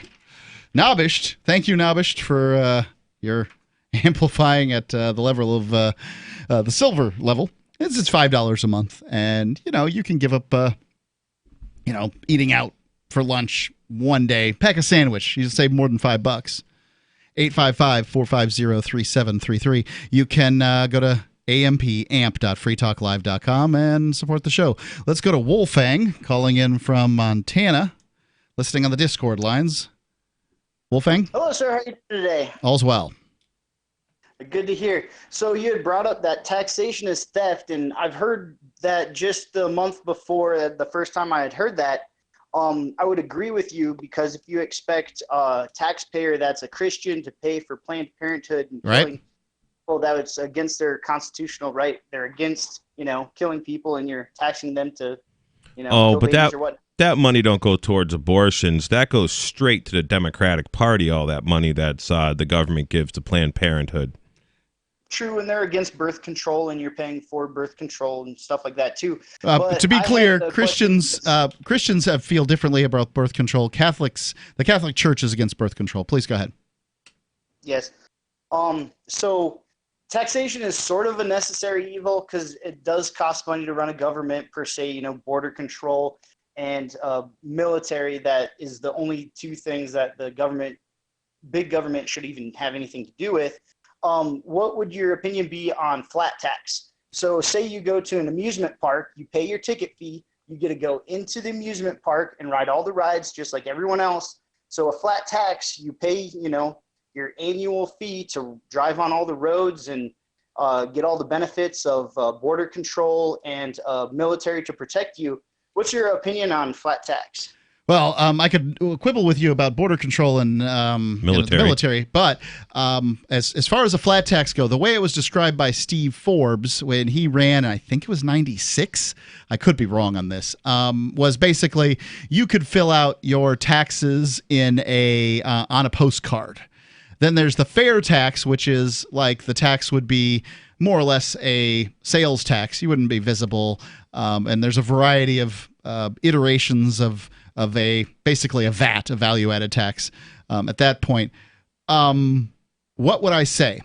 I would say that if the government didn't tax so much, use so much, and wasn't so invasive, that libertarians would have nothing to stand on and no one would listen to us. That many of us would never have become libertarians in the first place. No need for us. If the government would have stayed within its constitutional bounds, that nobody would listen to a libertarian, because, the free market would be handling most things. And those bounds being the maximum role of government is the protection of life, liberty, and property. Right. If that's what we're talking about, being those bounds. If that's what we're talking about. So I'm, as far as a flat tax goes, I say a flat tax is flat theft, and a fair tax is fair theft, and an income tax is income theft. But yeah, sure. I get that if the government had been held within some kind of constraints, that likely no one would be listening to me. And could be held accountable in the form of any government agent screws up, they're hung, for example, or something. There has to be accountability if there's going to be any form of tax. Otherwise, when accountability is out the window, you get this parasite that just grows and becomes this behemoth that is going to consume itself, I believe, within my lifetime. Right. Jefferson, said that it is in the nature of government to grow. And this is before they had a navy and they didn't have any border control. So, he predicted that long ahead of time. Okay, and the way you could almost subsidize a flat tax or help it is a luxury tax. So if you have more money to buy more things, you could pay more taxes so it wouldn't hurt, lower income families. Yeah, that won't work because the Clinton Foundation, which is a nonprofit, will not pay a luxury tax because nonprofits don't pay taxes. So all these yachts that you see in Fort Lauderdale and Miami, almost all of them are owned by nonprofits. I think that you'll probably see that, like if we really broke out who paid income tax and who didn't, that you'll probably see the rich people, even though they have plenty of systems to dodge it, are still the ones paying it. So they're probably not paying the percentages that we think they're paying, but they're paying. And poor people, in many cases, poor people aren't even being touched by income tax if they are filing their returns and getting their money back and that sort of thing. They're just being slammed by the invisible tax, inflation. Many of them are just bad at managing money. One of the things I have a problem with is that they ask people who have no skin in the game financially, how should we run this government? That's what we call democracy. Right? So if 70% of Americans really don't pay much at all in taxes and 30% pay the largest lion's share, then why are we asking the 70% what they think about how we should run the government? Because people who aren't paying much in love the notion of getting a bunch out. True, but you sort of have to follow for democracy. So even though they're not paying, they, have a vote. Yeah, democracy sucks. Oh, they really have a vote. Like the DNC is doing a great job making sure the only one you can vote for on that side is, Warren or Biden. Well, the GOP isn't exactly providing us the greatest choices either. I think that 2016 was a really great moment in time for us to be able to point to where you had two of the most distasteful people on the planet running for the presidency. With Ron Paul, the RNC was very instrumental in stripping and eliminating all of the Ron Paul delegates in 2012 because the game was figured out and the Campaign for Liberty is like, well, we're going to get our delegates in there. People became delegates and they said, nope, you have to swear an affidavit to be, for Romney, I believe it was. And if you didn't, then the RNC took the delegation from you and they gave it to somebody else. That would, be a Romney puppet. Wolfgang, anything else? No, sir. Thank you for taking my call. Appreciate it. Let's go to Matt calling in from Washington. Matt, you're on Free Talk Live. What's on your mind? Well, you said earlier that Christians they're not against abortion, only Catholics. Hold on. You're going to have to talk right into your phone. I'm having a difficult time understanding you. Okay. You said that only Catholics are against abortion, that Christians are not against abortion? No. What I said was that we had been talking about abortion, and then the gentleman on the phone said something specifically about birth control. And I said, to be clear, Christians feel a variety of different ways about birth control.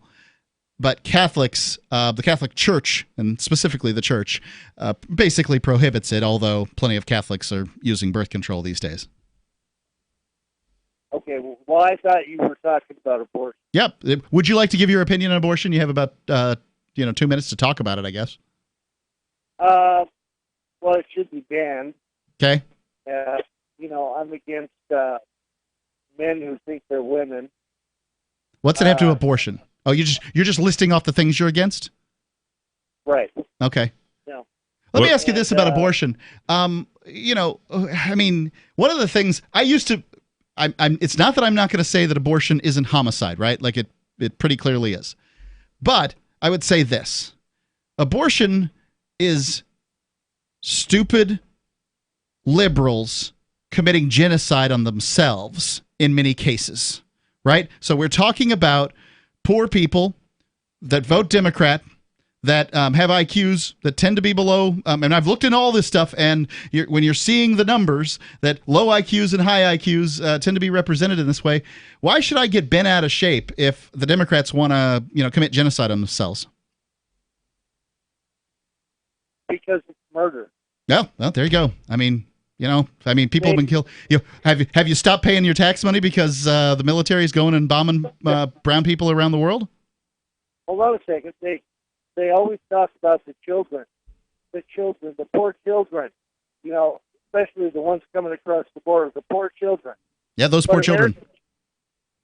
the American women, they want them to have an abortion, but some skank coming across the border from Guatemala with 10 kids, they want them. Well, that's because they'll vote Democrat, I guess. I don't know. I mean, like, it's a mess, and that's absolutely true. I think that free people should be able to cross the borders of free countries freely. Otherwise, you don't have free people in free countries. But the problem is when they get here, absolutely, the Republican Party has alienated themselves from hardworking immigrants to the point that nobody will vote for them. Thanks for the call, Matt. Free Talk Live. I can definitely say that I have found the best cryptocurrency wallet. Certainly the best named one. I'm Mark Edge, and I love the Edge wallet. I've been using it for the last few months. You can buy, sell, trade, and hold your cryptocurrency securely. I trust my holdings of all the major cryptocurrencies to Edge Wallet, and you should too. No long phrases to memorize, just a username and password. Secure your freedom with Edge Wallet. Get it now on Apple or Android in the App Store or at edge.app. Warning, this is a privacy alert. You are being spied on right now as I speak by your phone. If you want this to stop, visit GoDarkBags.com and we'll show you how elite military units protect themselves and how you can too. GoDark Bags are lab tested and guaranteed for life. Visit GoDarkBags.com now and enter discount code FTL to save 15%. That's GoDarkBags.com. Discount code FTL. Your privacy depends on it. End transmission.